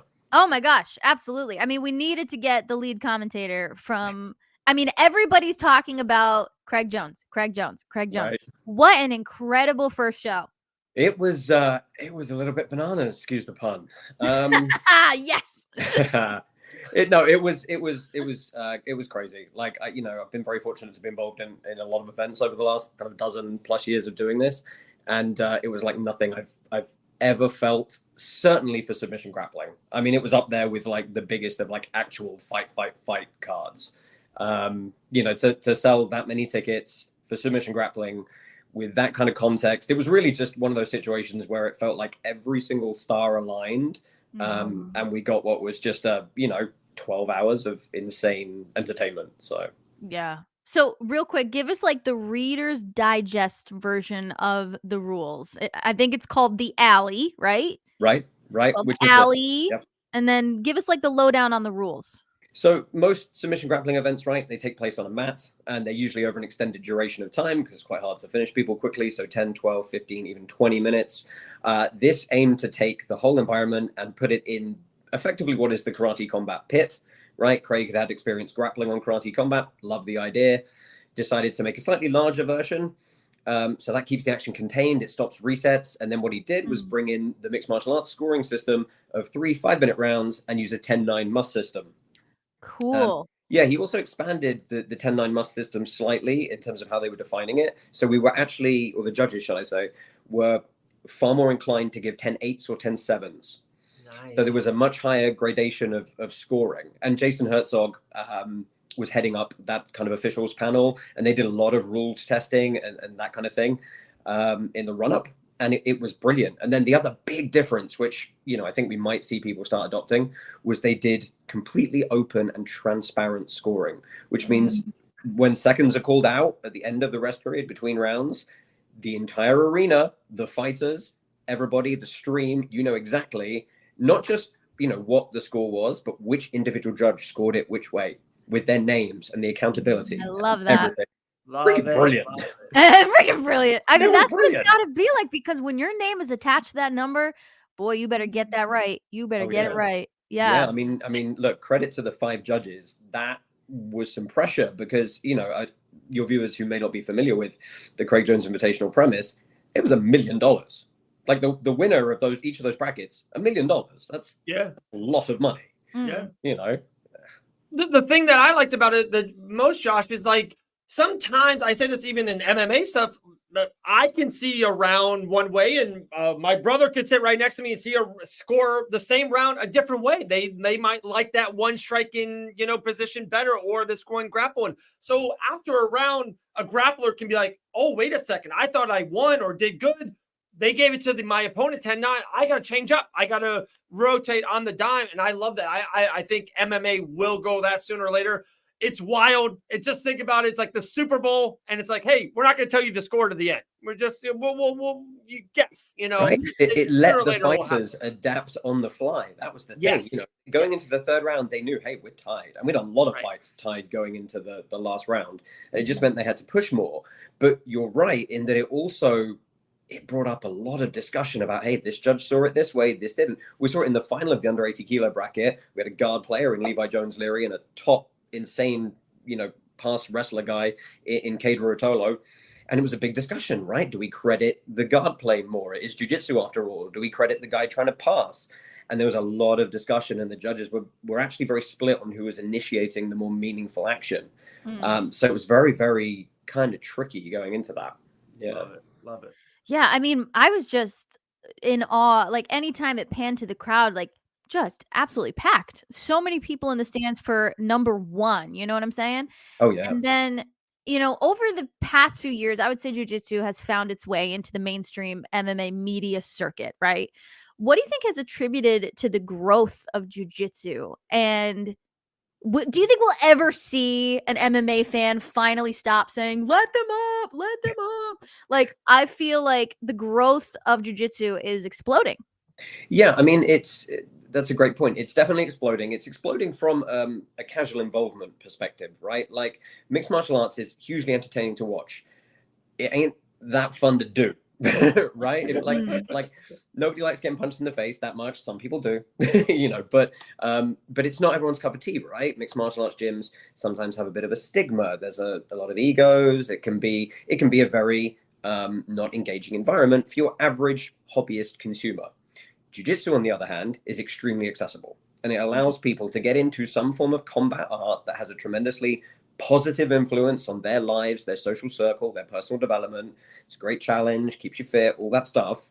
And yes, it's hard at times, but it can also be very much more accessible. And I think that's one of the things that has helped the sport grow tremendously. On top of that, you do then occasionally see some really cool stuff happen in real fights. And that's the great thing. And one of the big wins from this weekend was we saw that when it's super dynamic, when it's quite wrestling heavy, and really just when there's a lot of movement and not a lot of this kind of slow isometric holding kind of grappling, it's very engaging for a lot of people. We had a lot of eyeballs. The numbers coming off the back of how many people saw this show was absolutely immense. Unreal. Over 3 million views in the first, 36, 48 hours. And able to hold those views. That was the other thing. I mean, it's not my place to share the metrics, but I will tell you that the average view time for people that was logging on was absurd. I'll share them for you. 1 second. I will go to my lovely friend Alex Wendling, who crushed it as well. She was great. And she shared a lovely little graphic that my jaw dropped. I was just like, wow, okay. So let's see here. Please don't make me a liar, Alex. Where is it? Okay. 1.2 million views, 130,000 concurrent viewers, Mhm. 10.8 million Instagram impressions. Yeah, and that was just day one. Yeah, Just dude, day yeah. one. That was day one. Unbelievable. That's insane. So It's my question for you, was this a flash in the pan? Or do you see this continuing? Do you think that Craig Jones has that power to continue this hype train? That's the big question, isn't it? Now, this was, like I say, it was kind of a stars aligned moment because Craig and Seth and the team had done a very good job in the 3 or 4 months. Bear in mind, this thing wasn't a reality 3 months ago. right, right. And they were Unreal. Oh, let me tell you. I mean, I know that the community itself had a lot of unanswered questions. What is this production actually going to look like? Because they don't have that many things to compare it to. Obviously, I knew behind the scenes who was producing the thing, and I know what they usually do. So I was like, we got some pro TV guys in. This isn't going to look bad, you know. But it was, you know, there were a lot of things that spurned this that he was able to play off. A lot of skits he was able to build off it. A lot of very specific grievances in other promotions that he was specifically answering. I think proof of concept, it's fantastic. I think the reaction, you've only got to look at it. It's coming back next year, 100%. It's just going to be, you know, can we get the same energy again? And I think there's actually less competition for us in August next year when it's going to happen, right? This event was a direct response to the Abu Dhabi Combat Club World Championships. They only take place every 2 years. It's the exact same weekend, 3 miles down the road at the T-Mobile Arena. We were at the Thomas and Mack. That's not happening next year. So this will be the only super high profile annual, massively anticipated entertainment event. And I think Craig's got enough behind him now that this is going to be a thing. Yeah. Josh, I would love someone that does a tiny bit of commentary stuff. Your origin story into commentating, and when you started, was it always UFC? Hey, I'm going to do this for the UFC, or was it just all of combat sports in different genres? Of course, you know, everything you do with karate combat. What's the Batman origin story of your commentating career? It's I'll try and be super brief. Basically, I got into the sport of grappling 17 years ago because I was an overweight guy who was bullied a lot at school. And, you know, I kind of hung on to that for a long time, all the way through the start of college. I was 322 pounds. And I was kind of on a slow track towards just like sitting at a desk doing, you know, I'm an architect is my other job, you know, doing my job and working towards a heart attack. That was basically it. And I got into jiu-jitsu. I lost about 140 pounds and started competing and that kind of thing. And then I started refereeing jiu-jitsu. So that became every weekend. And then I was at an open mat and a promoter was like, oh, you sound like you know what you're talking about with MMA. Do you want to come and run the judges panel? So in the UK, there's no athletic commissions. So he hired me and 3 of my friends to judge all of his promotions. So I was a judge for 500 or 600 fights. Wow. And then I was at a local event supporting a teammate. And the guy who was commentating, which was a former professional fighter called Pierre Guillet, came up to talk to one of my friends. And I made a comment about a fighter later up. And he said, oh, you know what you're talking about. I haven't got anyone to commentate with. Do you want to come and sit down and do it? Oh my God. And I was like, sure, why not? You know, great. And I did that event. And then I cold emailed the promoter and said, hey, I had a good time. Can I come back, do it for free? He's like, of course. A few later, I was like, hey, can you throw me $50 for gas money? Right. And then he was like, yeah, sure, why not? And then fast forward a little bit. And that guy happened to be the matchmaker for an edition of the Abu Dhabi Fighting Championship, where Stavikonamu fought Bob Sapp. And he's like, hey, they want me to fly you out to Abu Dhabi for a week to commentate this. And at the exact same time, Cage Warriors were looking for a new color commentator. And I cold emailed them and managed to somehow parlay one off against the other and get the gig to do that. And it just kind of grew from there, really. I was very lucky. It was right place, right time, and just not saying no to anybody from that point. So Yes, man. a little bit, right? But, you know, here we are, 12, 13 years later. And, you know, finally, things like Karate Combat, things like CJI, you know, it's nice to have people call me and say, hey, can you come do this now?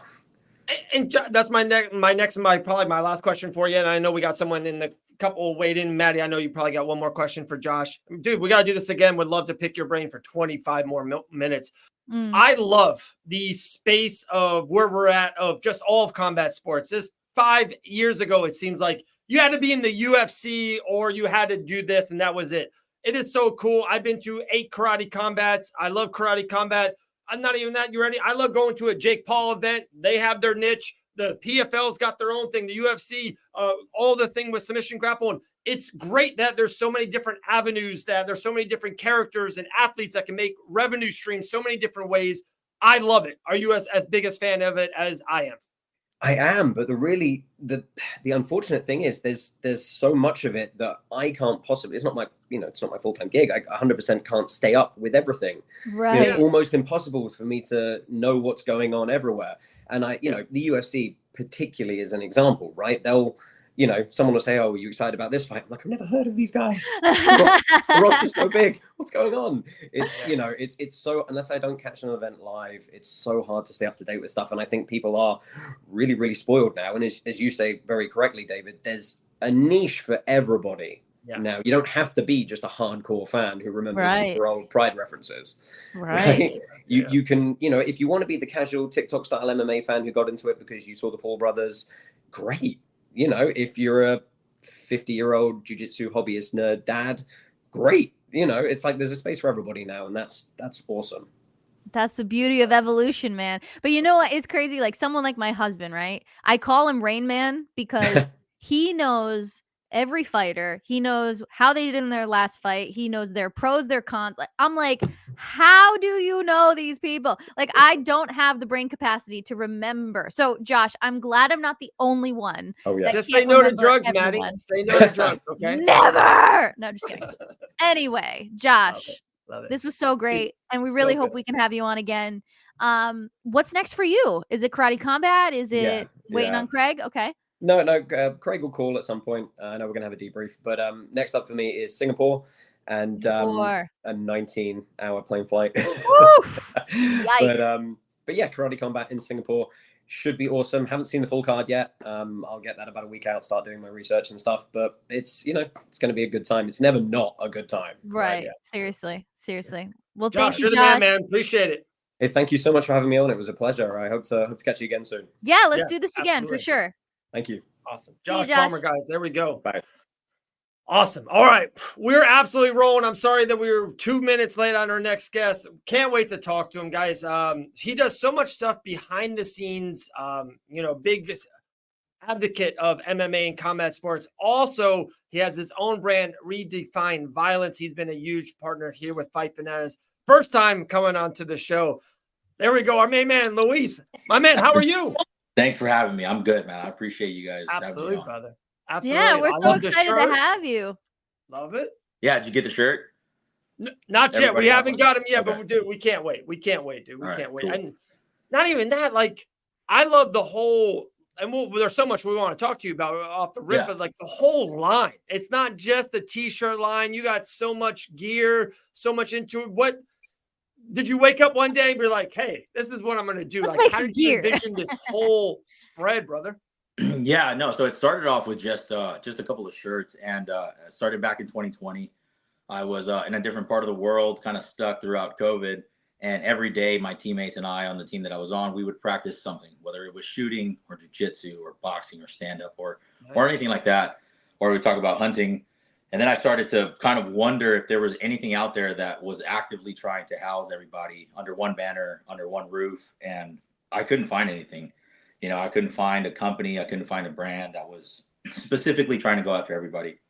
So then that's where kind of you see here behind me, the wolf in sheep's clothing kind of came into play. And to me, it represents, instead of evil hidden amongst good, which is traditionally how you tell the story, we tell it as capable hidden amongst the oblivious. I love it. That's powerful. I like that. Tell us a little bit about your story. Like why, I mean, you touched upon why you started Redefine, but where did your story begin with martial arts? So I enlisted in the Marine Corps in 2008. Thank you for that, by the way, my man. Yeah, thank you. Thanks. I appreciate that. Yeah, so I was 17 when I went in. That was my first, endeavor into, self-defense or defending others or anything like that. And then little by little throughout my life, I kind of just realized my life was engulfed in these quote unquote violent things, whether it's shooting or martial arts. And I didn't feel like I was a bad person, but sometimes these things can be seen as, bad or evil, Sure. or a little bit, with a stigma behind it. So that's kind of where my mindset kind of came from.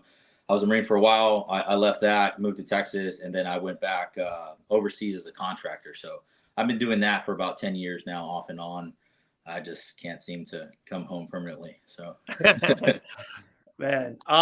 So like I said, there's a lot, but the one thing I definitely want to hit on right off the rip, Miss Carly sent me this phenomenal video about you guys as a company sponsoring kids to get into jiu-jitsu as a young age and all of that nature. I think it's like, is it for each sale? Some of that goes into it. Tell us that kind of story and why you thought of that and why you guys do that to this day.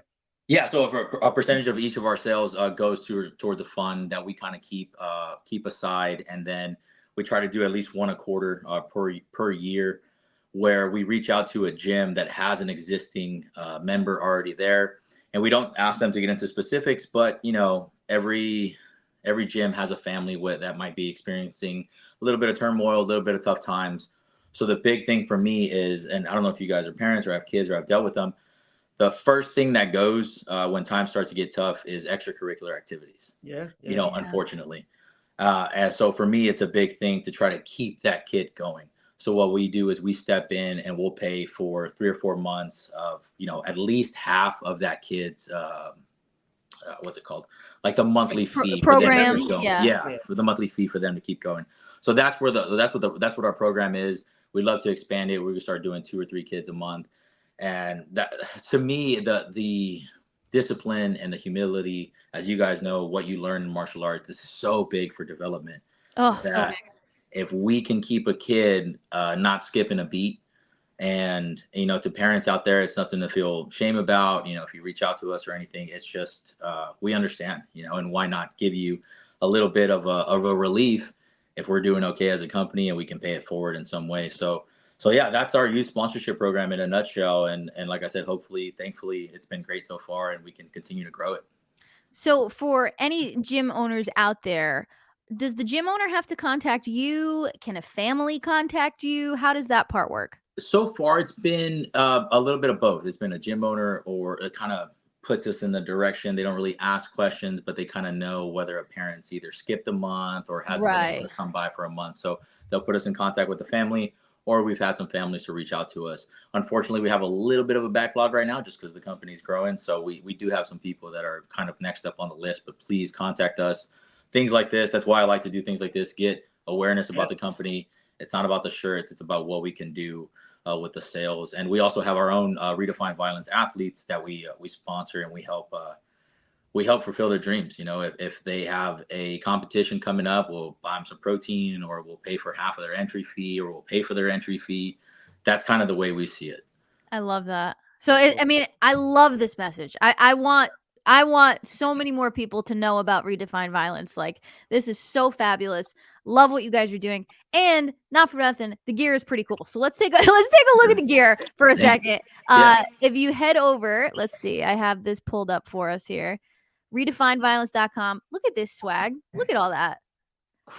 You got something for everybody. I love this. You got tank tops for women. You got sweatshirts. I'm constantly stealing my husband's, so now I can get my own. Beautiful. I love the bag. I like the swag bag. Yeah, that's killer.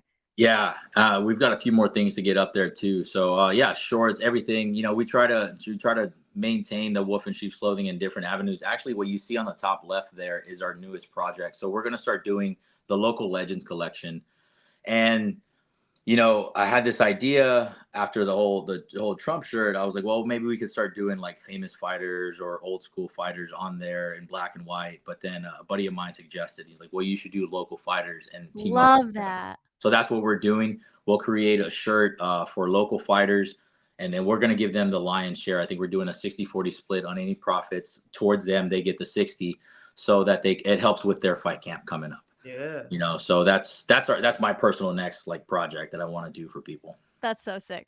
I love it. I love it. And right now, Louis, everything is just redefineviolence.com. Is that the only way to get all the content, all the merch? Yes, redefineviolence.com. We do a lot of pop-up shows here where I'm located. Okay. So I'm located deep South Texas, like the border's like 10 miles that way. Oh, geez. Okay. Here in McAllen, we try to do a lot of community events and things like that. So redefineviolence.com. You can find anything. If we don't have it, message us. We will restock it.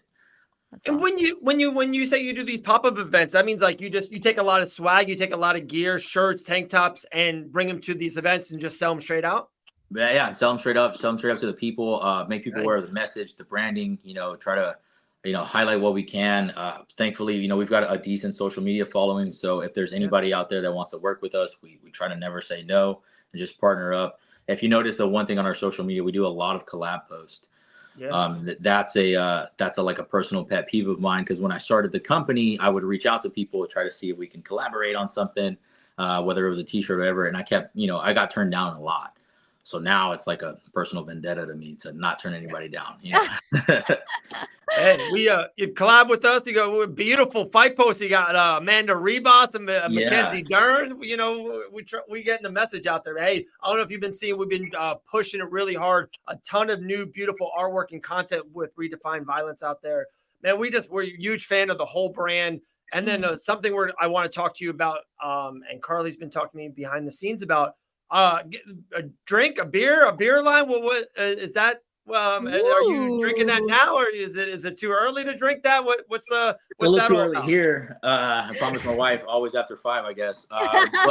No. So we partnered up with a local brewery called 5x5 Brewing to create our own IPA with them. Double Tap. You could only get it at the brewery, but then coincidentally after that.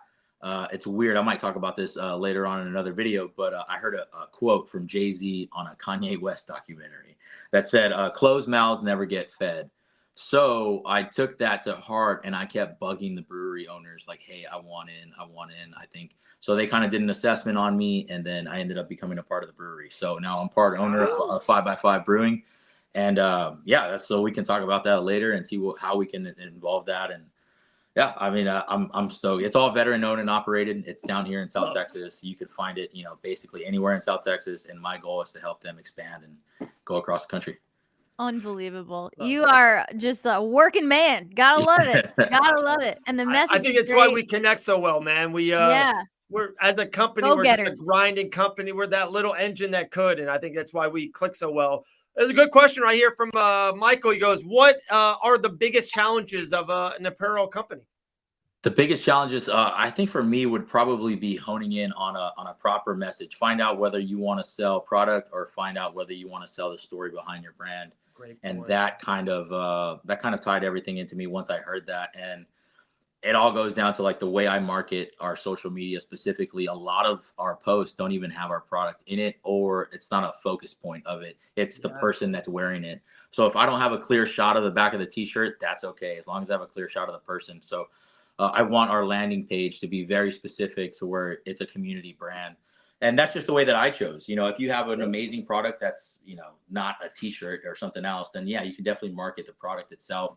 But I want to market the people that wear the product. And coincidentally, after that, people buy the product. So it's pretty cool. I mean, that's kind of genius, though, because you're putting a face to the product and people fall in love with the face. Then they fall in love with the product. So there's a method to the madness. It's there is. And even somebody, who has, I've never believed that, if someone who has 700 followers or 400 followers or 10,000, one is more impactful than the other, because even the person who has 400 to 700 followers, they might have people that are actually a little more interested in their story. So yeah, it's a big deal to me to showcase as many people in the community as possible, not just with martial arts, whether you're a police officer, a military member, a competitive shooter, canine, all that stuff. That's what we encompass. I love it. When you got into mixed martial arts, right? Was it just did you become like a fan of the UFC? Was it before that with Pride? Was it a fighter? Tell us kind of your story of maybe a fandom of kind of the MMA scene. Man, it was for me personally, it was looking for something that kind of helped my mind a little bit after the Yeah. military and helped me find ways to calm down. So Yeah. that's what jiu-jitsu was for me. That was my first love in martial arts. And I tell people all the time, like for me, it's just something where I can go and I have a physical representation of what might be going on up here, and Sure. something as simple as like a tap, and then everything resets. So I try to take that throughout my daily life. When things get hectic, it's just too much going on. Just take a step back. Hey, go ahead and tap for a second, and I get to reset everything. I didn't learn that until I got into jiu-jitsu and the overwhelming pressure that comes from a 100-pound person, squeezing your face. So yeah, that's it for me, and that's what I love. And it was behind the scenes. I was just a fan for a while. Yeah. And now I'm here, and we have the company. We make rash guards, and we sponsor different competitions. We're actually creating our own South Texas league down here, where we are going to have boxing, jiu-jitsu, and MMA. Our first show is going to be in March, so if we can't have you guys out there for that one, we'd love to have you guys out there. Is there anything this guy doesn't do? Oh, I mean, yeah. that's incredible. Dude, let's get the plane tickets already. Let's do it. Yeah, we're actually going to be hosting it. We're there. Yeah, South Padre Island. It's a beautiful destination spot if you've never been. So that's where our first event's going to be. And the idea behind it is to kind of showcase everything in one weekend. So we own the boxing ring. We have our mats. We're going to get a cage built. So we'll have something for different fans all weekend. Count us in, man. That sounds fun. That'd be awesome. I went to South Padre Island probably like 8 years ago. It was before they have a bad storm or a bad flood, I believe. Yeah, there's always a storm or two hitting us down here. Yeah. North, I was there. I felt like I was there like the spring before they had a really, really bad storm or something like that. And I just remember like it was beautiful. Like they said, it was absolutely stunning. South Padre Island. Yeah. It's going to be great for people. So something happens a little bit south of San Antonio where the productions don't really come down here. It's super, we're way down far, and we kind of see a void, and we want to fill that void to create what we say a lily pad for everybody else to continue on and go to Fury, go do great things elsewhere. But if we can create a solid production, and that's what we want to focus on too, is exposing these fighters to interviews, exposing them to the camera, letting them know, hey, if you're headed to the show, these are the things that you're going to have to deal with, media days and photos and all these other things. So we want to create that on a smaller scale and at least give athletes a taste of what that is, just to see how serious they are, That's fantastic. I love it. Yeah. Hey guys, anyone that's watching right now, or if they're going to watch back on the replay, and Louis, we're just going to chop up your like 15, 20-minute part 2. All you guys have to do is follow Redefine Violence, follow Fight Bananas, and just send us a shirt emoji. What we're going to do is we're going to buy any shirt that you guys want on Redefine Violence. We will buy the shirt. We will send it to your doorstep. All you have to do is put in the emoji, DM Fight Bananas, the shirt emoji, but make sure you follow Redefine Violence on IG. Make sure you follow Fight Bananas ourselves. You win a free t-shirt. You can go to their website, redefineviolence.com. Pick any t-shirt you want, boy, girl, tank top. There you go. Free t-shirt. We'll send it to your doorstep. Yeah. Awesome. There you go. Cool. Anything else, Maddie? This is awesome. I want to get the word out as much as possible, man. I mean, this is such a cool program. Your heart's in the right place. You're an entrepreneur. I mean, what's not to support? What's not to like? And you serve our country. I mean, come on, man. It doesn't get much better than that. It doesn't. I appreciate that. Thank you. Yeah, thanks for having us on. Especially for a small company, it's you guys giving a platform to things like this. It is big. It's a lot bigger than you guys realize. So thank you. Yeah, Fight Bananas, we are so much more than fights. We try to, really get into the community. So thank you so much for your time. And make sure redefineviolence.com, people. Check it out there. Awesome. Thank you guys so much. Appreciate it, brother. We'll talk soon. Thank you. Bye. All right. Dude, that was awesome. Amazing. I mean, what a cool, just message and life plan. I mean, love the vibe, right? The guy has an amazing plans. Great story. Entrepreneurial spirit. Like, it's just great. Insane. So glad he's a part of the Fight Bananas family. Shout out to Carly Connor. She's great. Shout out. Dude, did you see hear the news about So now that I'm thinking about it, Carly, why is it Carly Connor? Am I having a brain fart right here? No. It's isn't her last name Carrier? I don't know, That's Carly. Kevin. Help You me know out Elle here. Wagman is still Elle Wagman on her ID? Yeah, Not Elle yeah. Dawson? You know what? That's fair because I'm still Maddie Grimaldi on my Cash App. So Well, that's a Cash App. Maybe you want men to know your Cash App. That's not your last name. Maddie Grimaldi, drop it in the Cash App, Maybe you want bitch. that. Let's go. I've had to buy some some plane tickets, and she's like, "It's still Wagman." I love it. I love it. But- What a great show. It was a great show. Shout out real quick to Carly's husband, Kevin, who just got his fight, LFA, a couple months. So that's pretty awesome. Pumped for that. Shout out, Kevin Carrier. Yeah, Carly. I was like, wait a minute. I'm so confused. It's all coming together now. It's all coming together. But yeah, Kevin's gonna crush it. I mean, he had such an incredible performance at Combat Zone. You were there live, weren't you? I was the lead commentator. It's whatever. Yeah, it's whatever. But no, he looked fantastic. And so I'm really glad to see him just continue this role and just collect a bunch more wins and get to that next level. And it's going to be awesome. So, yeah, let's look forward. I mean, like, what's coming ahead? No, we got 9 minutes, and there's some stuff I do want to talk about. All right, get it off your chest. Say it with your chest. I absolutely love. So this is Tuesday afternoon. We get home. We pick up the kids from 3 different schools, 3 different bus stops, 3 different areas. That's another story for another time, not this show. Sorry. That's therapy session. We do dinner. We do baths. We do homework. Start tucking the kids into bed. And then Dana White Contender Series comes on Tuesday nights. It's incredible, Maddie. I don't know why they haven't. And I know PFL goes on Friday, and I'm a big fan of it. When is a MMA? Dude, football is on Monday night. Why can't we have the UFC go on Monday night? Why can't the UFC literally Monday Night Football is going to start pretty soon here in a month. Then they go to January. Monday Night Football ends. Why can't the UFC on ESPN goes, we're taking over Monday night? Everyone would watch it. At Why 8 not? p.m. At 7 p.m. At 12 p.m. No, I'm just kidding. 5 fights. It doesn't need the prelims, just the main card. Like the Contender Series have the prelims at the venue, but have the broadcast. It's actually not a bad idea. Be the main event. The prelims are on YouTube. Done. But you know what's happening? I think it's just one of those things where there was a certain way to do it for so long that it's just continuing. So it's like when the fight world started, when boxing started, it was a Saturday night thing. No, they can still have Saturdays. And I don't want I get that, but I think it's just like a traditional, like this is, rinse repeat situation. Yeah. There's definitely room. When do you think we're gonna see MMA on Netflix?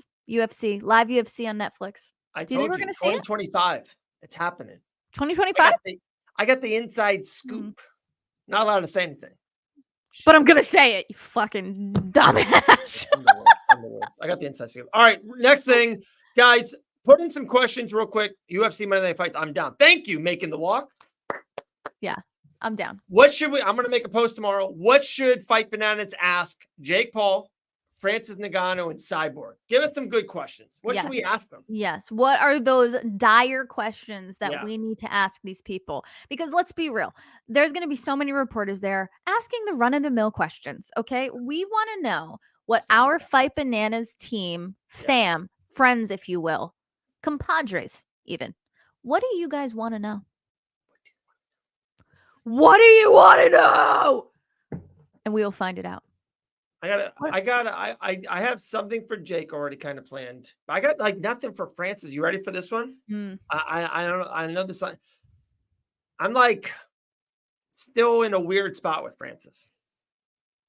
What did you do? No. Me and Francis are actually really cool, but like everything that he went through, like I know. I'm just like, who's gonna be the one? Who's gonna be the reporter to ask about it? You know what I mean? Not me. I would did not do that. I would do it. Right, I would do it in a heartbeat. Ask Francis what his plans are for PFL Africa. Okay, there we go, Dawson. That's not bad. I want a little more creativity. Let me get some more creativity. Like Jake Paul, what's your skincare routine? If Cyborg wins this fight, Does she become the greatest female fighter in the history of the sport? When does she retire is the real question. Chris Never. Cyborg She never retires. is 39 years old. Is that I don't want to use the word old. Is that the not youngest female fighter? Active female fighter? Dawson, thank you very much. Excellent What did question. I say to you right away, Maddie? You came on the thing. I didn't even say hi to you. I go, Maddie, your hair looks amazing. Didn't I say that to you right away? Guys, Dude. stop, keep it coming. No, it's because as I told Dave, I am learning how to give myself time to get ready for the show now instead of running around like a fucking madwoman. So I gave myself time. I did my hair, I did my makeup. You're going to see a new Maddie moving forward, and I can't wait to tell you why. Wait, you have a big announcement coming up soon? I have a big announcement next week, and you're going to see why I'm like actually trying now. Is Chris Cyborg going to retire when Chris Shields? Oh, yeah. I think so. She would whoop Clarissa Shields. I don't see that fight happening at all. She loses to Amanda Nunes again in a rematch, and she'll lose to Kansas. Okay. Well, I don't think Amanda Nunes is coming back. Yeah. She has no reason to. She doesn't want to fight Kayla Harrison. I think Kayla wins that fight. Yeah. What do you mean? Fight Bananas hired a stylist for That'd be sick. That would be sick. I'm the road stylist. Let me Dude, just write in. I'm literally gonna bring. I like as a joke, of course, but I'm gonna bring like a big sippy cup. I have like 100 of them at home for me, Susie, and the girls and everything. I'm gonna bring a big sippy cup, and I'm gonna get like big duct tape. Yeah. And write spicy margarita on it. On Not gonna it. have it in there, That's but like cute. I'm gonna give it to Krista. Isn't that? I think cute. that's a good joke. I like that. That's a good one. That's a good one. Very thoughtful. Yeah. No, for Going sure. the extra mile. We always go the extra mile here. That's like the Fight Bananas. Crazy about fights and goes the extra mile. And hires a stylist for Maddie. But you leave tomorrow? Yeah. So you get to go to Washington. You're going to have a crazy time in Washington. Yep. And then there's like just so much stuff coming up, and I'm really excited. So make sure you stay tuned into the Fight Bananas pages for, announcements and shows. And is there another announcement? Not that I know of. Yeah. I got another one. So I think I said it on another show. Thanks, Dawson. So we at Fight Bananas are also going to the Canelo Alvarez fight in Las Vegas, Nevada, September 14th. Me and the main man, John Radford, the leader of Boxing Bananas, been doing incredible work over there. He's coming with me. Boxing Bananas, live in Las Vegas, Nevada, Canelo Alvarez fight. Sick. Love that. Fantastic. I don't know. We're always around. We're always there. Fantastic. What a life. I know. For real. And you got a big announcement next week? Yeah. Wow, what a tease. What a tease. Yep. Just leaving you on a string. All right. A minute and 20 seconds left. DDP fights who next? DDP will fight. Let's see. Let me pull up my old roster here. Sean Strickland. Okay. I agree. Yeah, 1000%. Kaya Car France fights who next? Let me see. That's flyweight, right? Yes, ma'am. Kai Car France. You think he's gonna fight Pantoja, huh? Mm-hmm. Not the number one contender. He is the number one contender now. Well, not Royval, Brandon Royval. No, Royval is fighting. He's booked. Oh, he's matched. Okay. Yeah, matched up City. So then, yeah, I guess Pantoja, huh? Yeah. Amir Balza. Can you? We haven't even spoke about this. The next pay-per-view is the Sphere. Yeah. The next pay-per-view is in the Sphere. I'm going. No, I'm not. Fight Bananas don't got it like that just yet. See those tickets? It's insane. Thousands, right? Thousands. I'm Yeah, it's assuming. like 3K for like the nosebleed. The nosebleed's 3K. So here's the crazy part. Canelo Alvarez is the same night as the Sphere. So we're actually out there the whole week. So Oh my God, Dave. So Dave, that's crazy. yeah. So I've already talked to a couple people in the streets of Las Vegas, a couple UFC peeps, and be like, hey, Let us in. let's nap up. Let's nap up. I'll meet you at White Castle at around 2 a.m. Give me the gossip. That's And- fantastic. And Maddie, I'm just going to be honest. If I get a media credential for that, Canelo Alvarez, cheers. Yeah. See ya. See you later. Yeah, for real. For real. I'll catch you on the stream. Yeah. Yeah, that would be freaking wild. Dawson, we will wish Dave a happy birthday on his real birthday. His birthday is August 30th. So we will wait. Yeah. That they just surprised me, and that they did it so good because it wasn't my birthday, so I was not thinking anything was going to happen. That's why it worked so well. Yeah, exactly. Guys, we went over the 2-hour mark. We chatted for 8 minutes randomly, which was amazing. Guys, thank everyone so much on the show. Dakota Bush, amazing, right? Karisa Maxwell, always amazing. Always. Gillian the Savage Robertson brings the savage every time. Josh Palmer, we need him back on as soon as possible. Yeah, he's He was great. fantastic. He's fantastic. Great. And then Redefine Violence, Luis, on the show for the first time ever. Let's bring him back on next time, please. Let's do it. Maddie, you didn't even just look amazing with your hair. You performed and sound amazing, like always. The best. I try. You did okay.